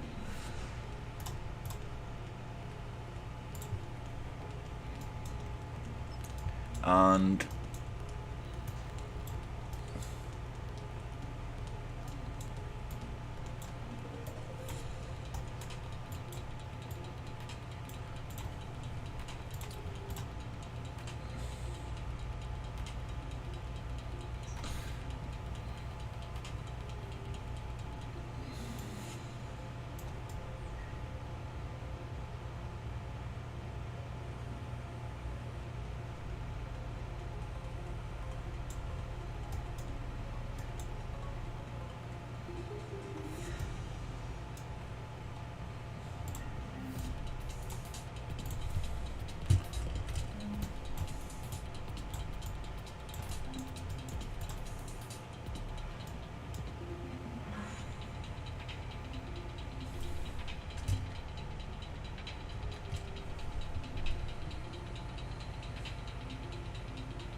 this is the thing.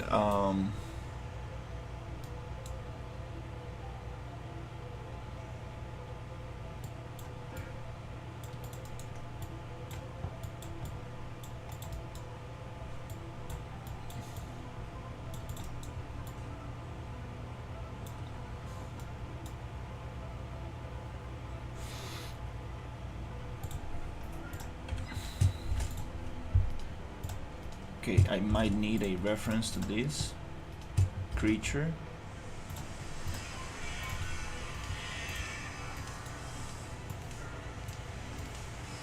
So the spawn location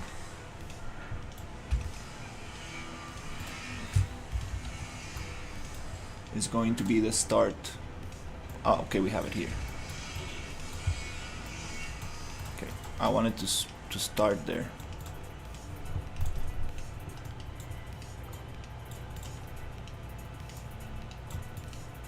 Then this cocoon is going to be moved to this location, which is going to be the end position. Okay.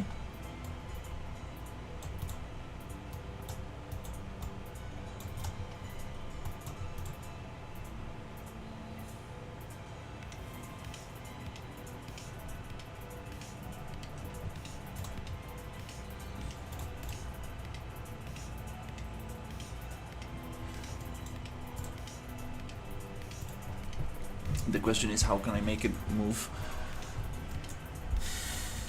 slowly with a timeline from one point to the other?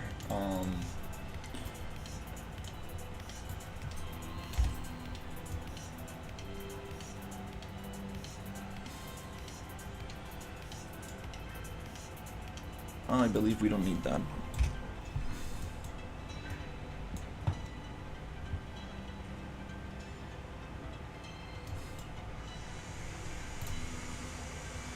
We might also don't need that.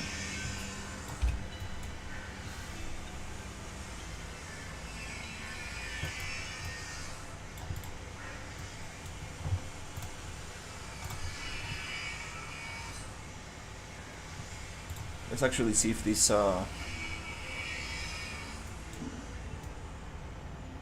works.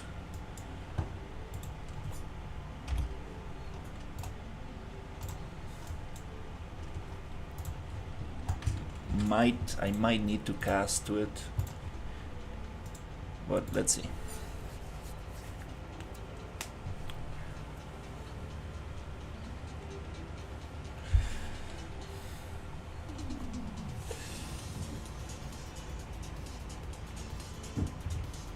Okay.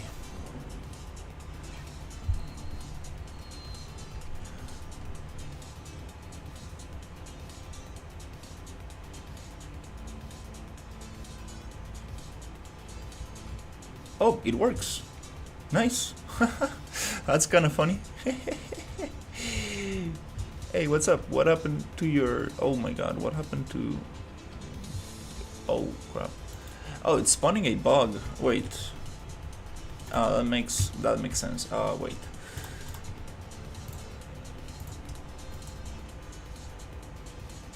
Oh, wait. Cocoon? No, it's the cocoon, I think, that we are spawning.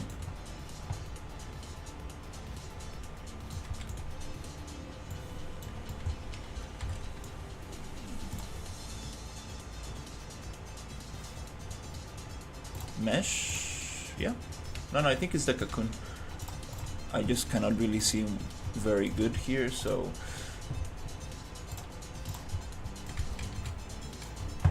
Let's see what's happening here.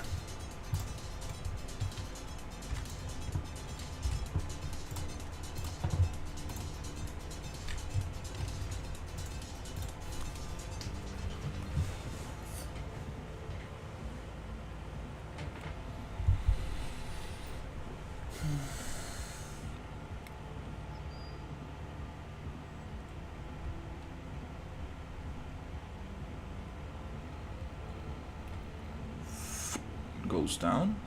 It is spawning a worm, not the cocoon. And okay, let me see what's going on.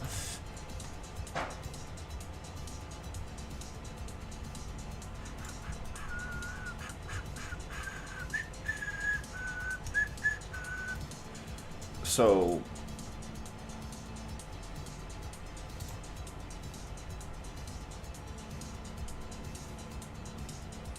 okay. Ah, wait. I know what's going on. BP main component, skin. Ah, there you go. So, yeah, probably we need to create a new skin for this, which is gonna be the cocoon one. That makes a lot of sense.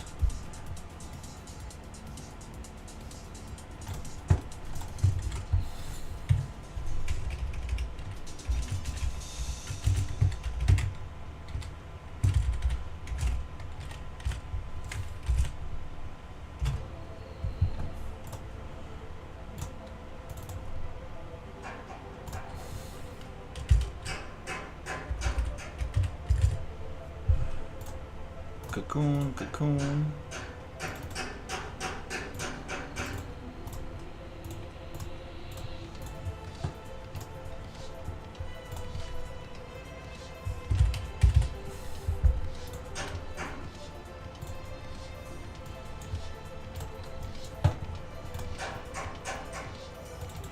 Okay, that makes way more sense.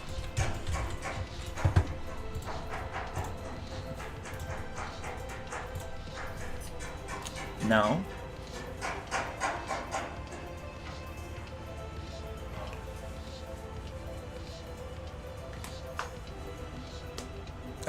now we should be able to see the cocoon go down.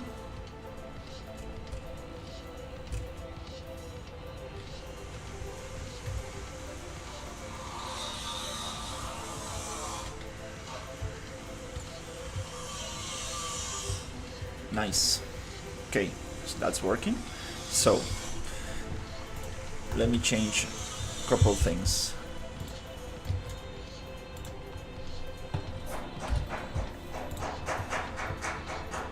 Crap, I'm sorry about the construction noises.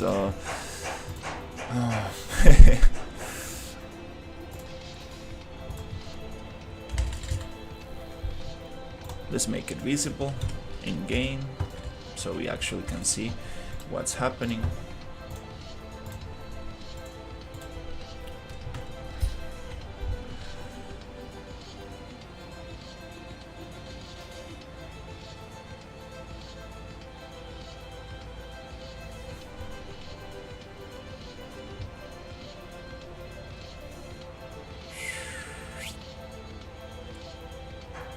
Perfect.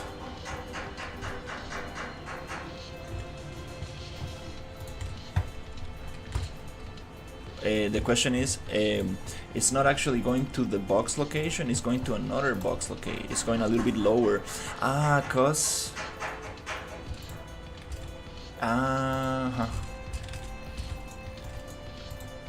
Let's see where the pivot point of this is. It's attaching from here, I guess. Let's see, it's just a matter of getting a little bit higher. Doesn't need to go all the way down to the floor.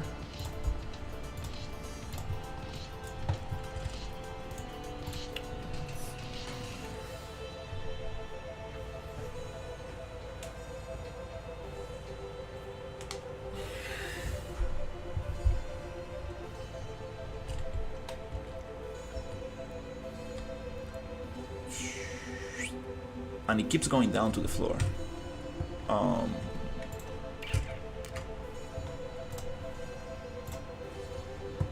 So start position is working. Then it goes down to end position.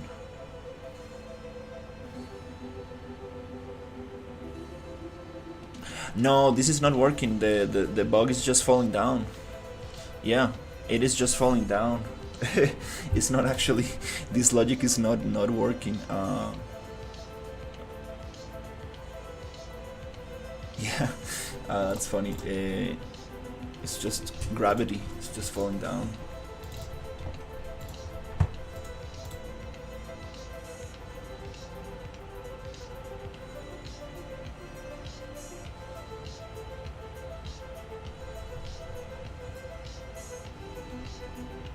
Yep, it's just falling down.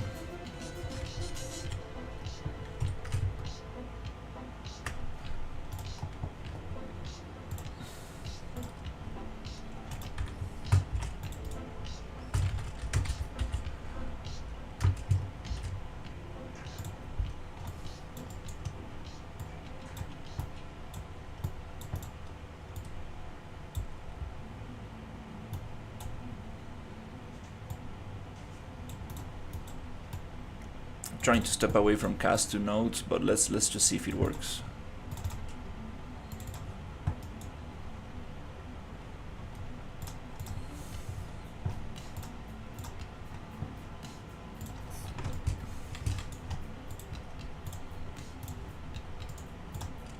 Let's see if that works.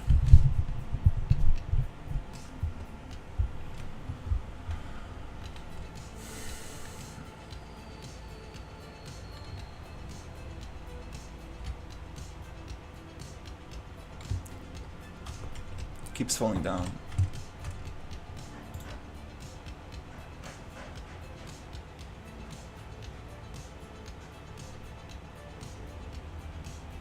Let's try the teleport.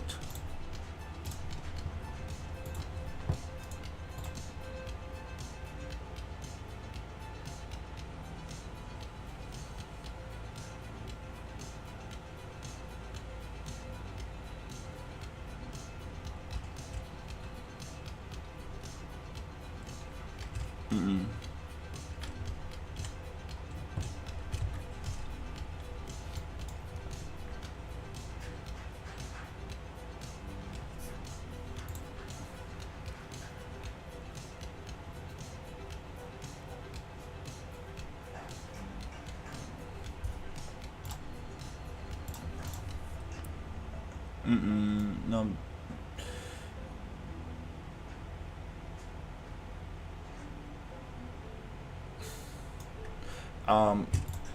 Can I go like this?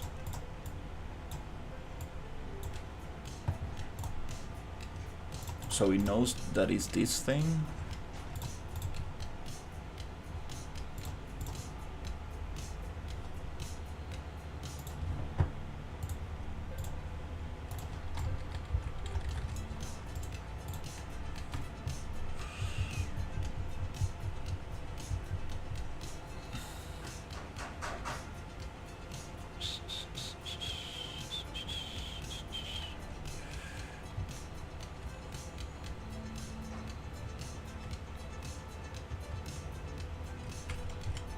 No.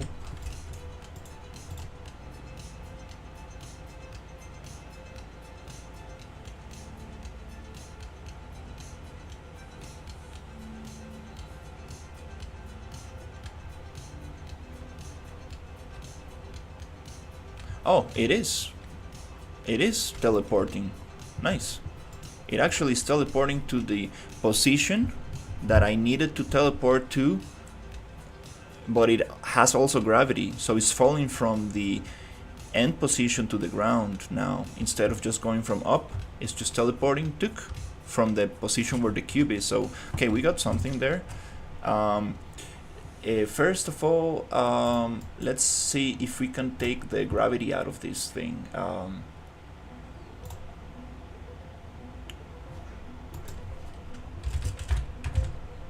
Gravity scale.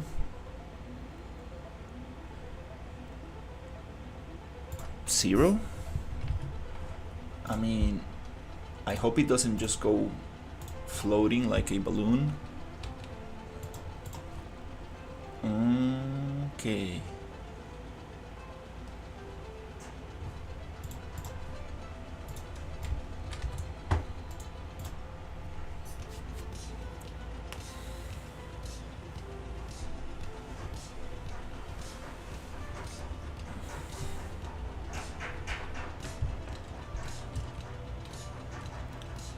Oh, there you go. It stays there. That's very nice.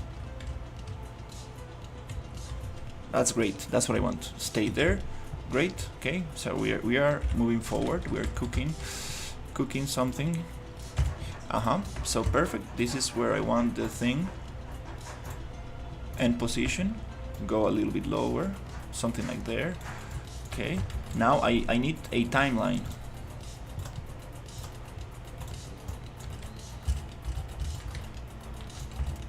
I need a timeline for this.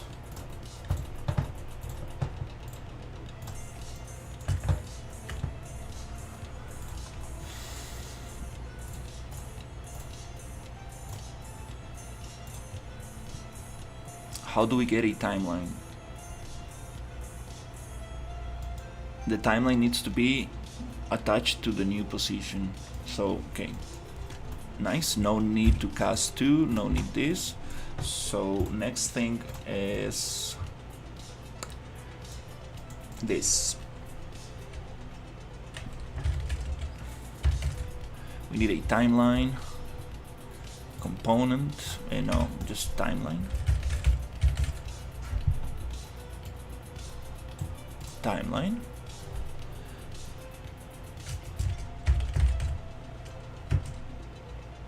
Cocoon. Drop or something like that.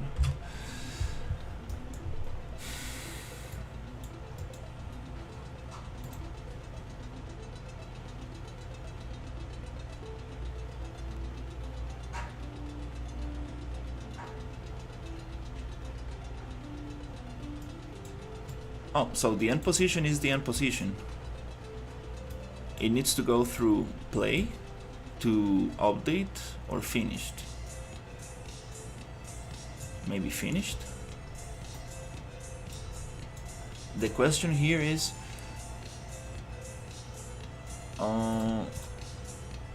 how can I tell it? Oh no, it has the position already. Yeah, it knows.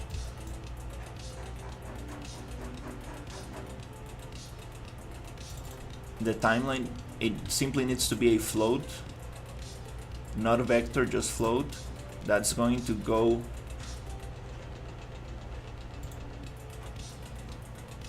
from 0 to 1.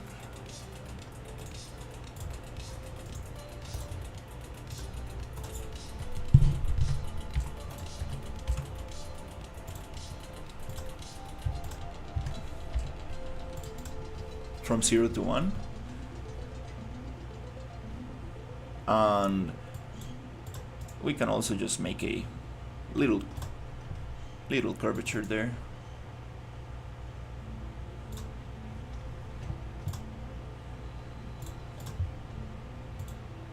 Zero to time. So how much time you want for this? 2 seconds, 3 seconds. maybe 3 seconds.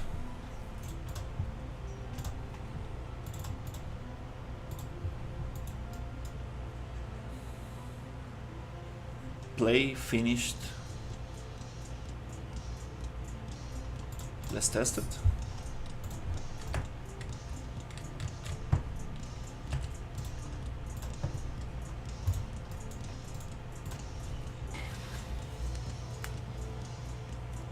Let's see if it works.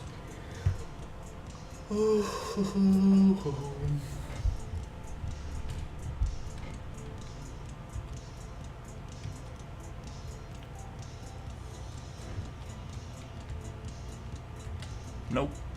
Oh, it spawns in there. Oh, it needs to be on update. Yeah, it needs to keep updating the thing. Yeah, I think so. It's not finished, it's on update.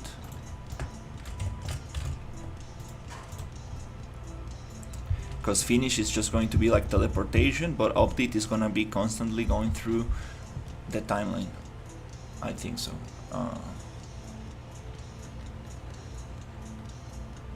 Nope, just keeps spawning there.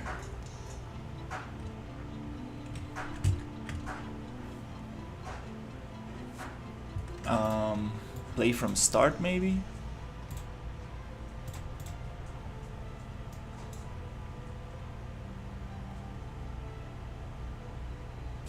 New track 0. No, I think I'm missing something here. I'm missing something. Yeah, I think there's a node, like maybe lerp to movement, something like that, that will allow me to move slowly from A to B.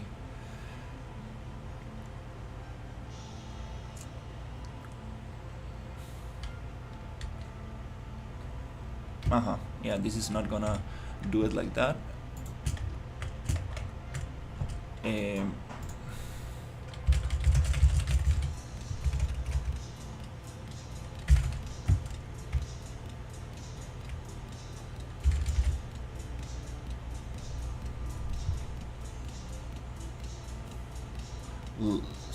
Slerp to interpolate from a vector to direction. Hey, doing great. I'm working on a cocoon, so I want this cocoon to go down a silk and poison the character. And I'm figuring out the timeline thing. Now it's just teleporting to the position.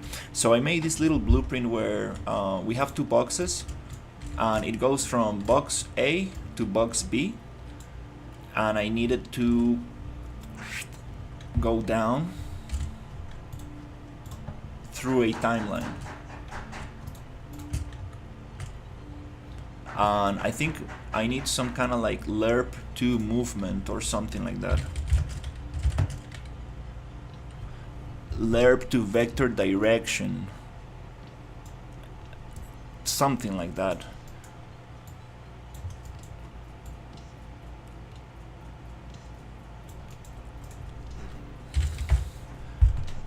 Lerp transform vector normals to direction.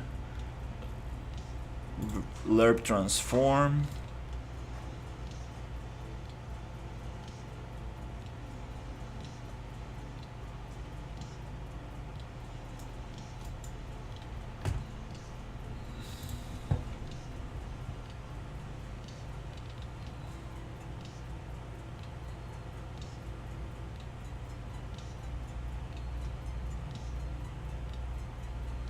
You say lerp linear interpolate node, alpha pin, use lerp interpolation.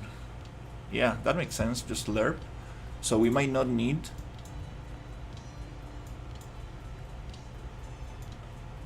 okay, let me try this one, because this one, direction and vector, I don't think we need that one. We need this. So I believe it goes from position A. Let me just copy that thing here. Position A.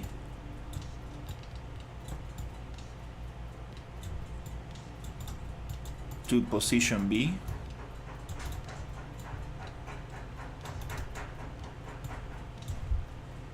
Through the timeline right there. This is gonna tell how fast or slow we want this to be, and then the new location is gonna be this one. Can we struct split and just give its location? Okay, cool. So this makes a lot more sense. Let's see if it actually goes from point A to B.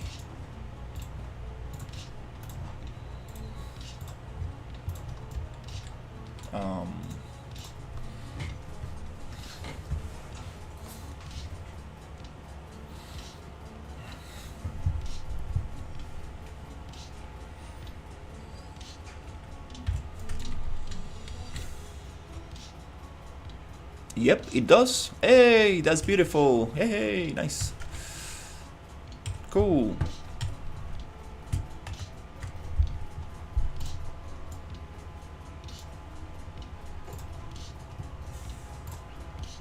The question is, can I make my worm a little bit, my cocoon a little bit bigger? Maybe just go in here and give it scale of 2.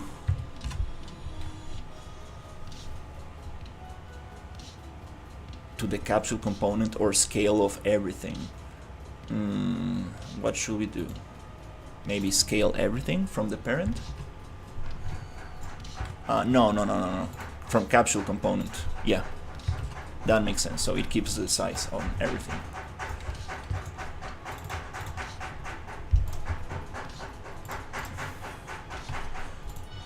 So this is very cool. So I want to do something like this. So you go through the volume. It spawns a cocoon that goes down.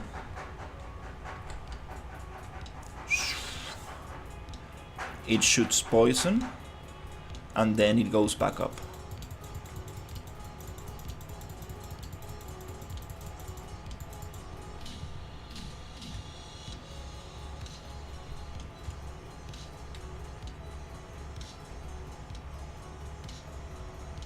And oh, okay, wait, it's playing a death animation that is not supposed to be part of that logic.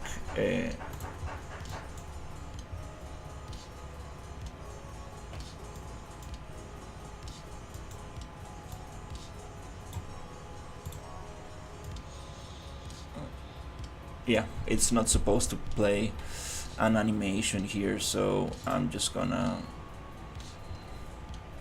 clean that up. Okay, everything else I think is good for the cocoon. So the enemy spawner, okay, that's nice. Yep, I think it's working. But I also wanted to go back up after a couple of seconds, so let's give it a delay of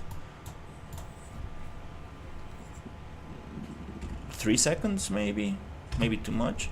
3 seconds, and I wanted to go back up, so we're gonna kind of like can we reverse?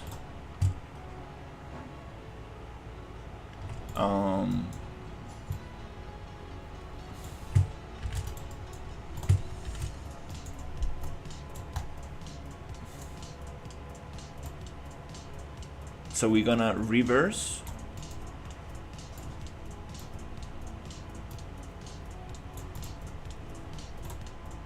And I'm not sure if I need to change this here. Return value comes from here, so it knows that we want the cocoon to go back up.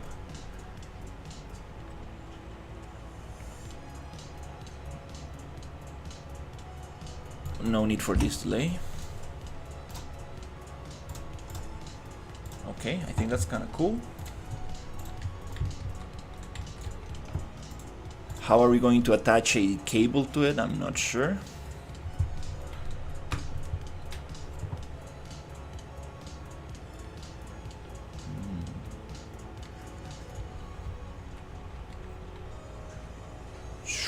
Goes down.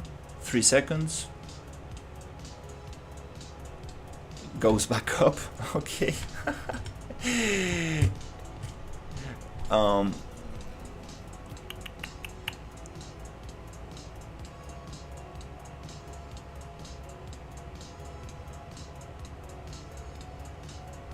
um,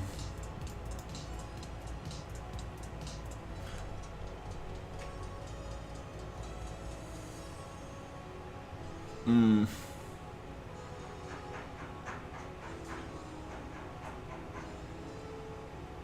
why is it not going back nicely?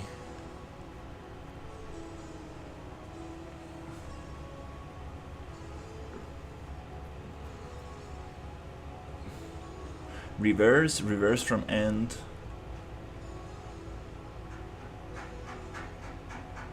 Yeah, you know what? Maybe let's do the same thing that we were doing. Play from start. But we're gonna just switch these things up. Maybe this is another way to deal with it.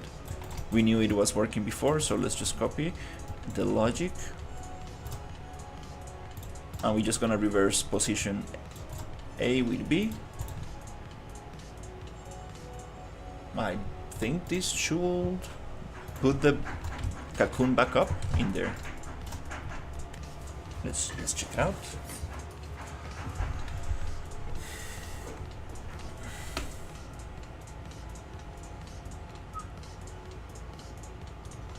Let's check it out.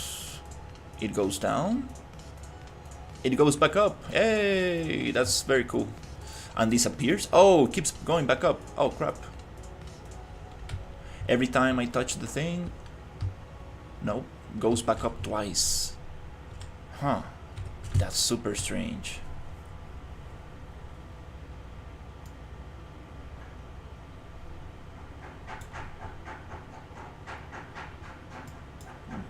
Do once.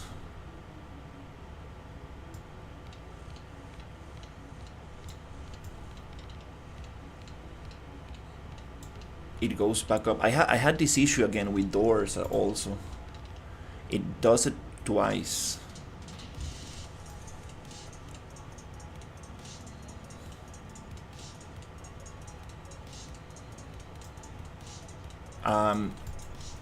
Yeah, I'm not sure why it's doing that twice, but let's just add a do once node again, which I'm not sure if he's gonna do any changes. But we got something. We got something going. The cable is gonna be very cool.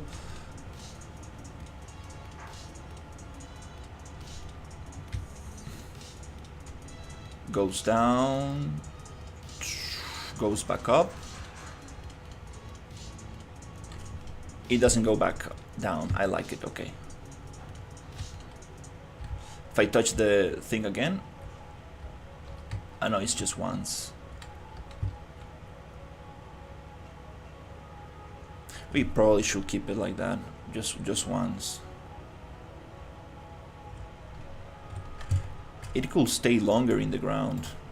What if we do 5 seconds? Maybe too much? 10 seconds? 10 might be too much.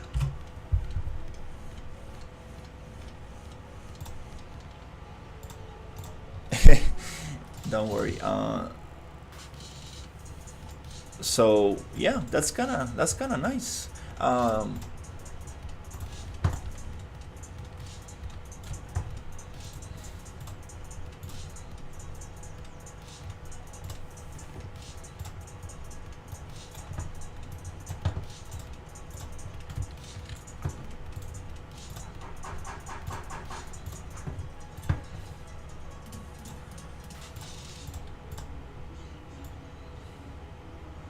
Going hard with these enemies. That's awesome.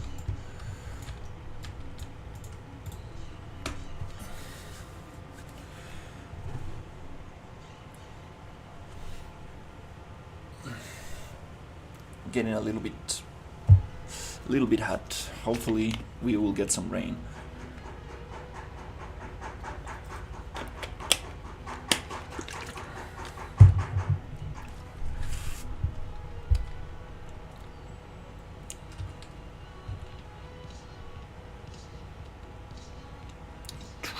Ten seconds might be too much. Might be too much. Woot. I like that. Let's make it like one shot. Yeah, let's make it easier to kill, but it's gonna remain less time.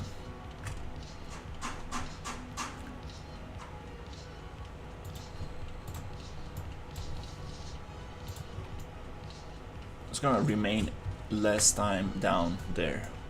I think 5 seconds might be enough. Now the question is, how can we attach a cable component to it?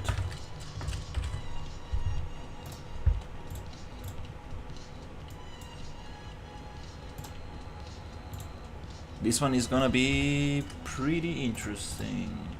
How can we attach a cable component from the start position? A cable that goes down like this. Oh, changing the rotation does not make any. Parent socket attached to component name. So okay, we can attach to a component name. Attach end to socket name. Okay, we can attach to component or socket. So what if we get the cocoon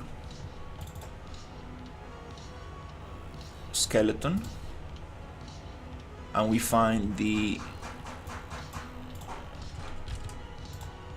one bone that we can attach to?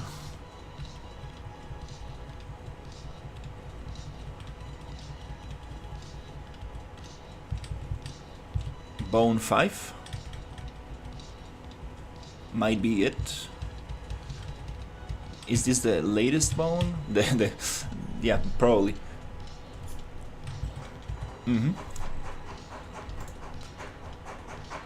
Copy bone names. Not exactly where I needed it to be, but might work. Attached to bone name and socket name. Oh, we need a socket for this. Okay, so add socket. We're gonna call it silk, something like that.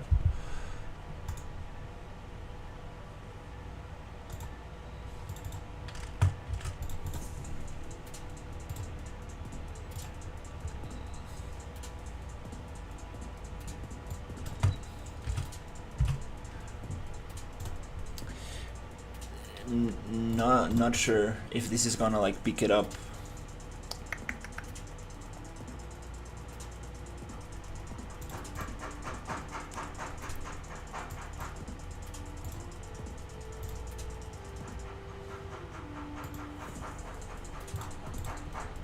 We need like attach component to or something like that for this to work, because it's not gonna happen inside the blueprint.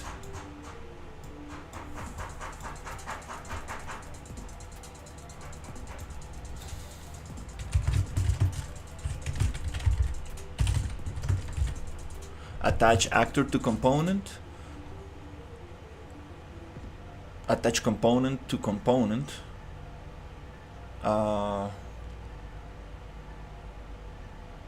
Attach component to actor. That's kind of like what I need.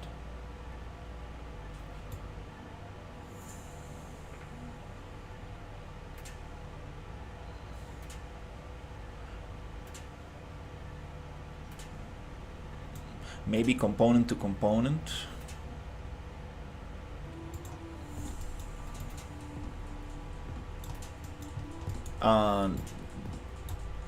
Okay.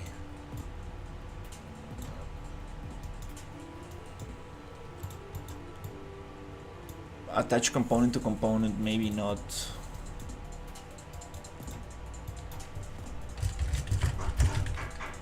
attach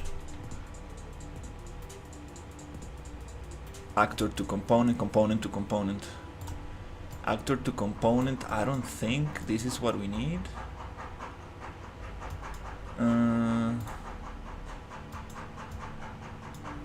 Okay. Might be something like socket name. Target, is it gonna let us? Okay, it is letting me do that. So 1, 2. I don't know if this is gonna work.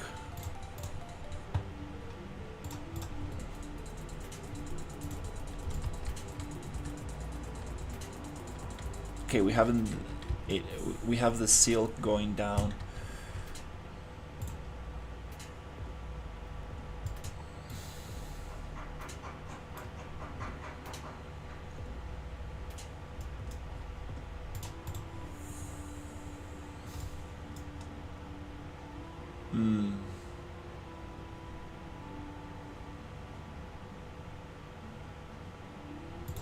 Can we flip this? No. Okay. Kind of close, but not really. This is not. It's just gonna leave the cable there.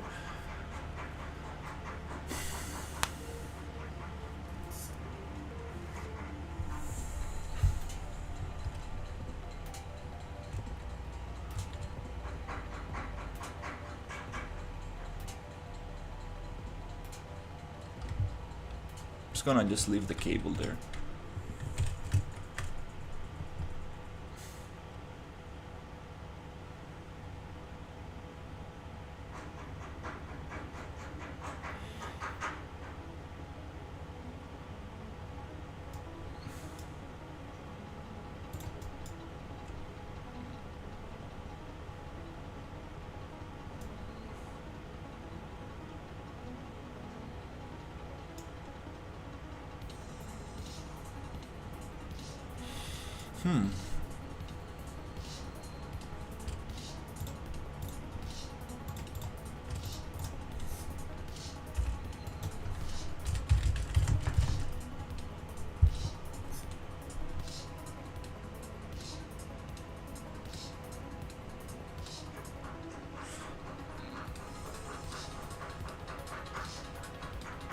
Attach component to component.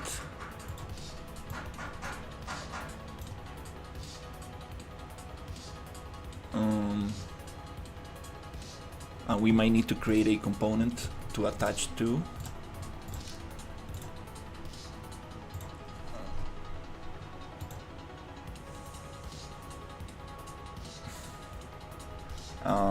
Okay, let me research this.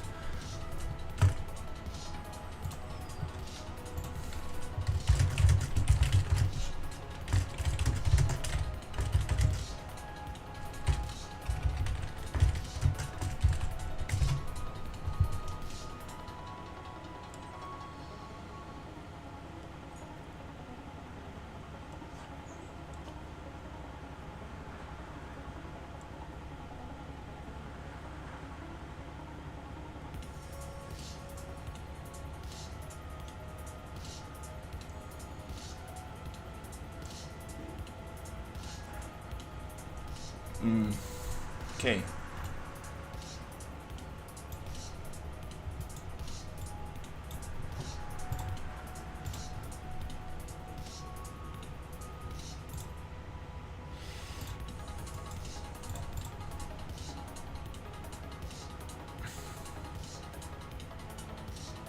Is it just gonna trigger like that? The question is, why is it going down to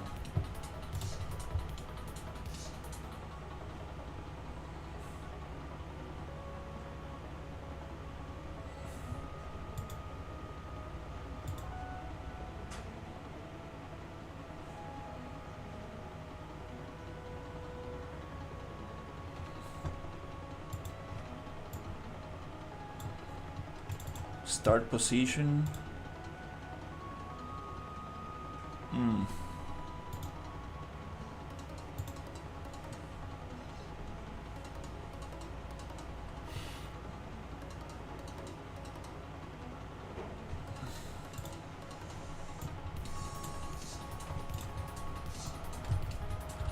The question is, it's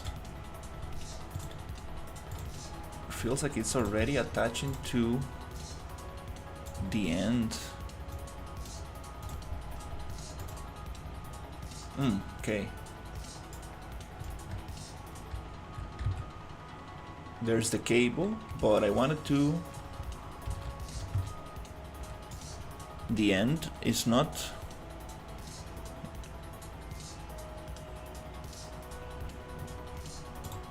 It's not attaching to the end.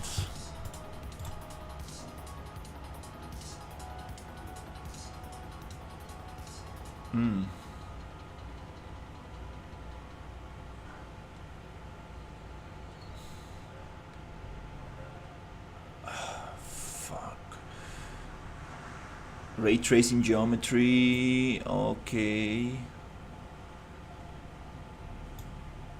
We're having some ray tracing issues.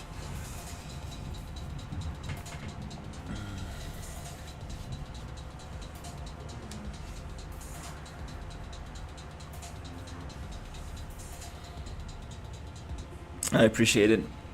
Yeah, I'm working on a cocoon that goes down from the canyon and shoots some like poison, but I want to make the cable to be attached to the end of the cocoon like silk, so it goes back.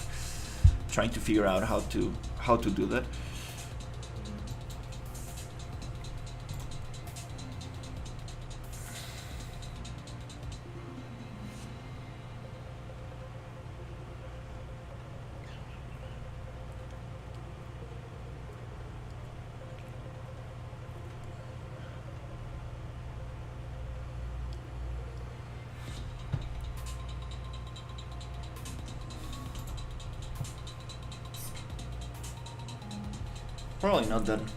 Probably not that hard to figure out.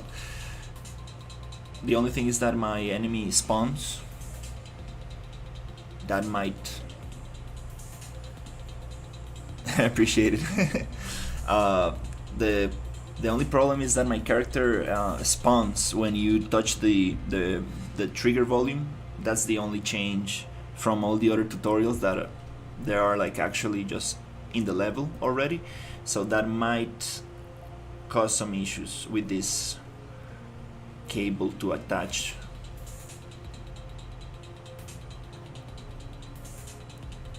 Yeah, I've been getting a lot of crashes today, like a lot. The project is loading pretty fast, but yeah, I think it has to do with ray tracing. There's some stuff messing up.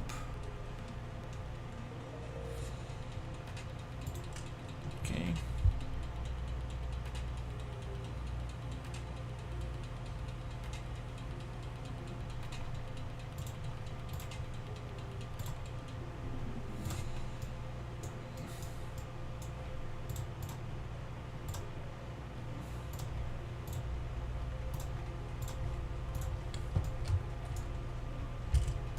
Okay, let's test this.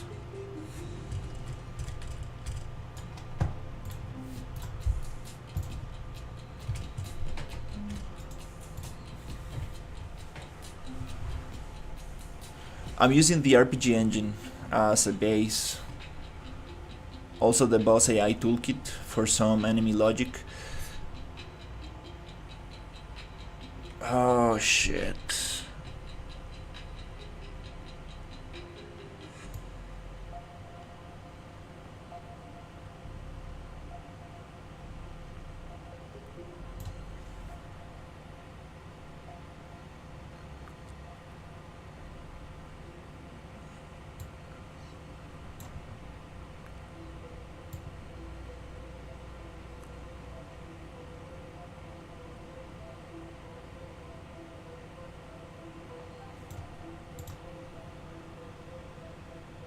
Oh crap, okay, yeah, I'm not sure.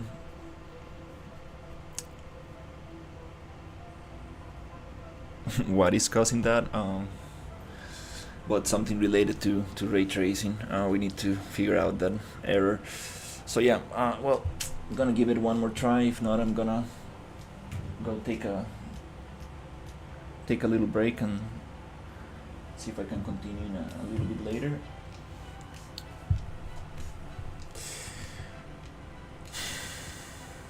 Yeah, a lot of ray tracing issues these days.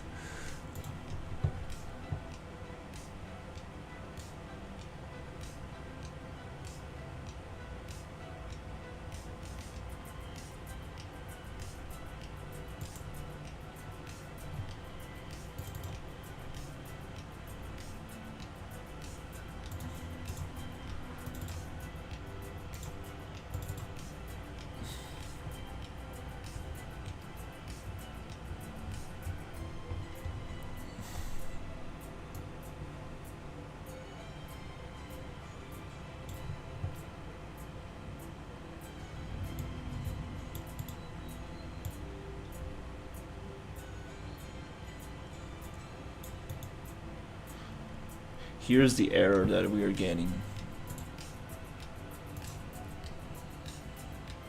I appreciate it. Thank you.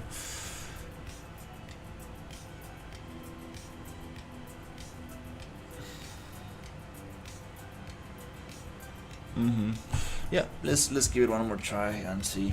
I just changed the cable, the cable, a little cable setting on.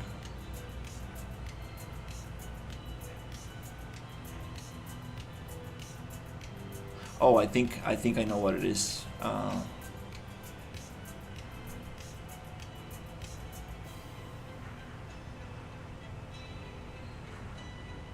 I think I know what it is.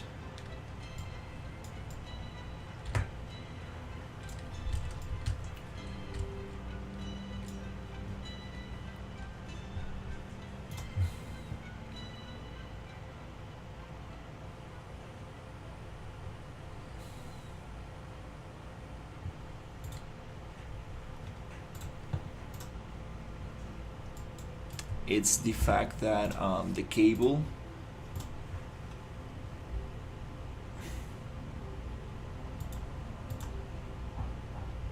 it's I mean yeah, that's weird. It says that it's not attached to an end, so the cable should be just hanging. Oh no, it's not related to the cable.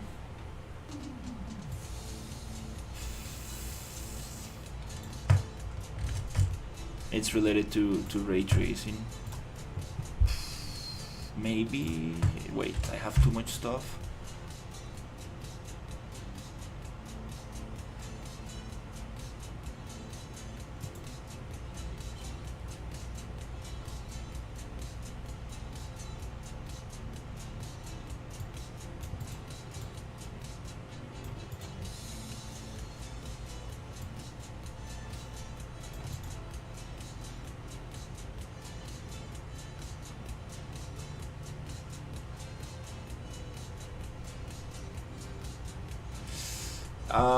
Yeah.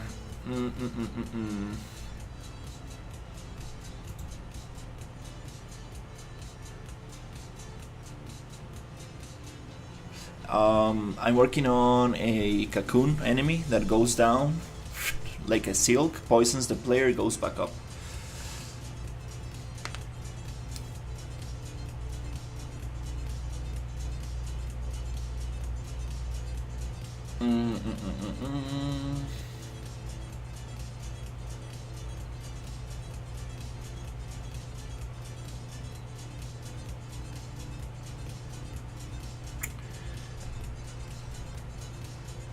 Trying to figure it out.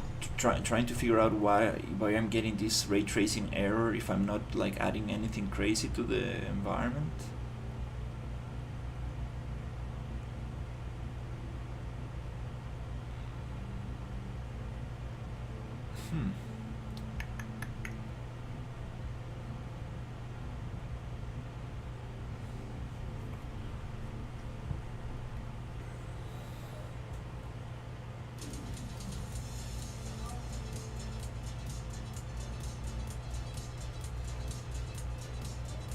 I might just turn off ray tracing for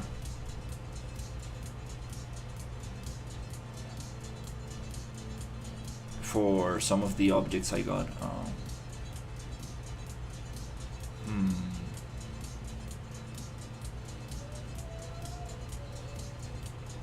Might be that I took the fog away and it's rendering too far away, maybe.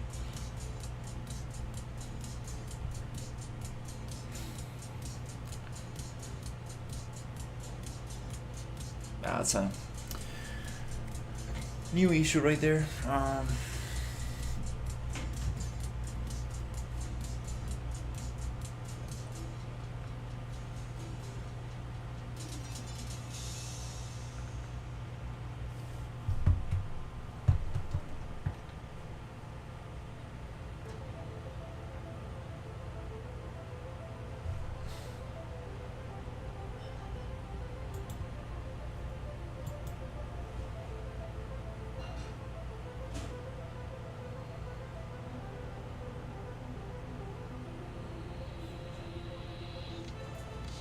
Yeah.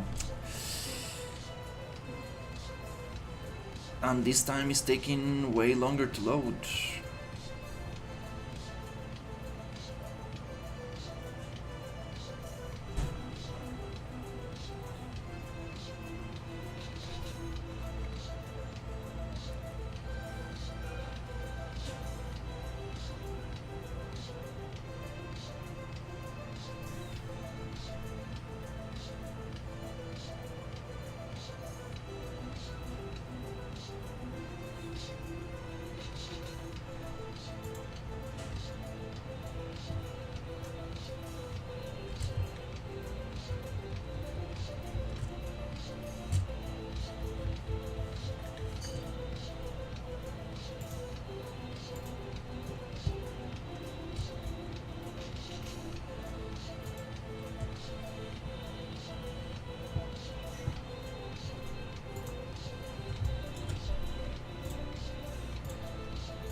Okay.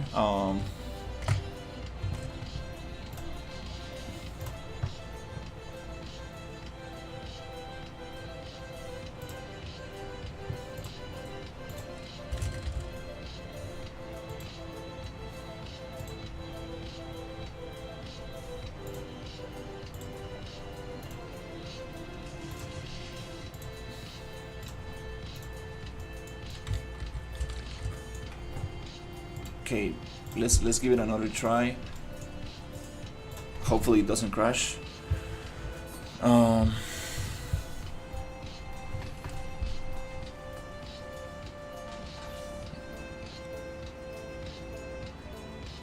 Maybe I took the fog off and it was rendering too far away. I don't know. It's kind of funny because oh Jesus, fuck.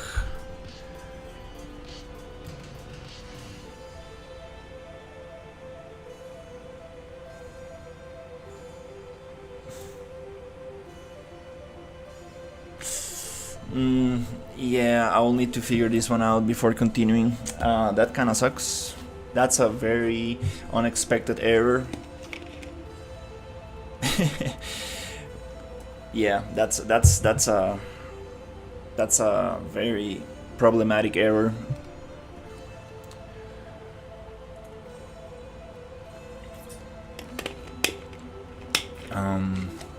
Non-expected error right there.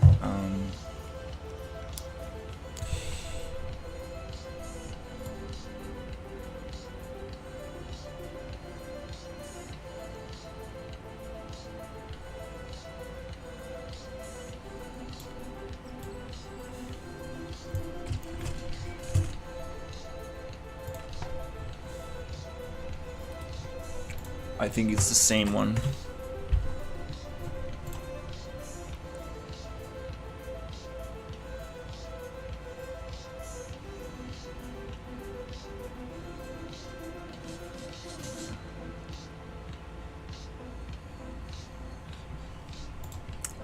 Oh crap.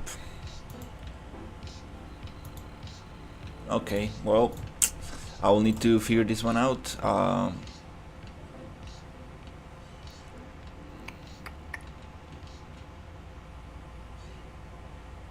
Yep. So yeah, I'm gonna leave the stream here, take a little break, and see if I can figure this bug out. Damn, this is unfortunate, but let's see. Either way, if I cannot figure out a solution, I might just turn ray tracing off, so I can continue working and see what's up. But yeah, that's very strange. Anyways, thank you so much for watching, and I will see you on the next one.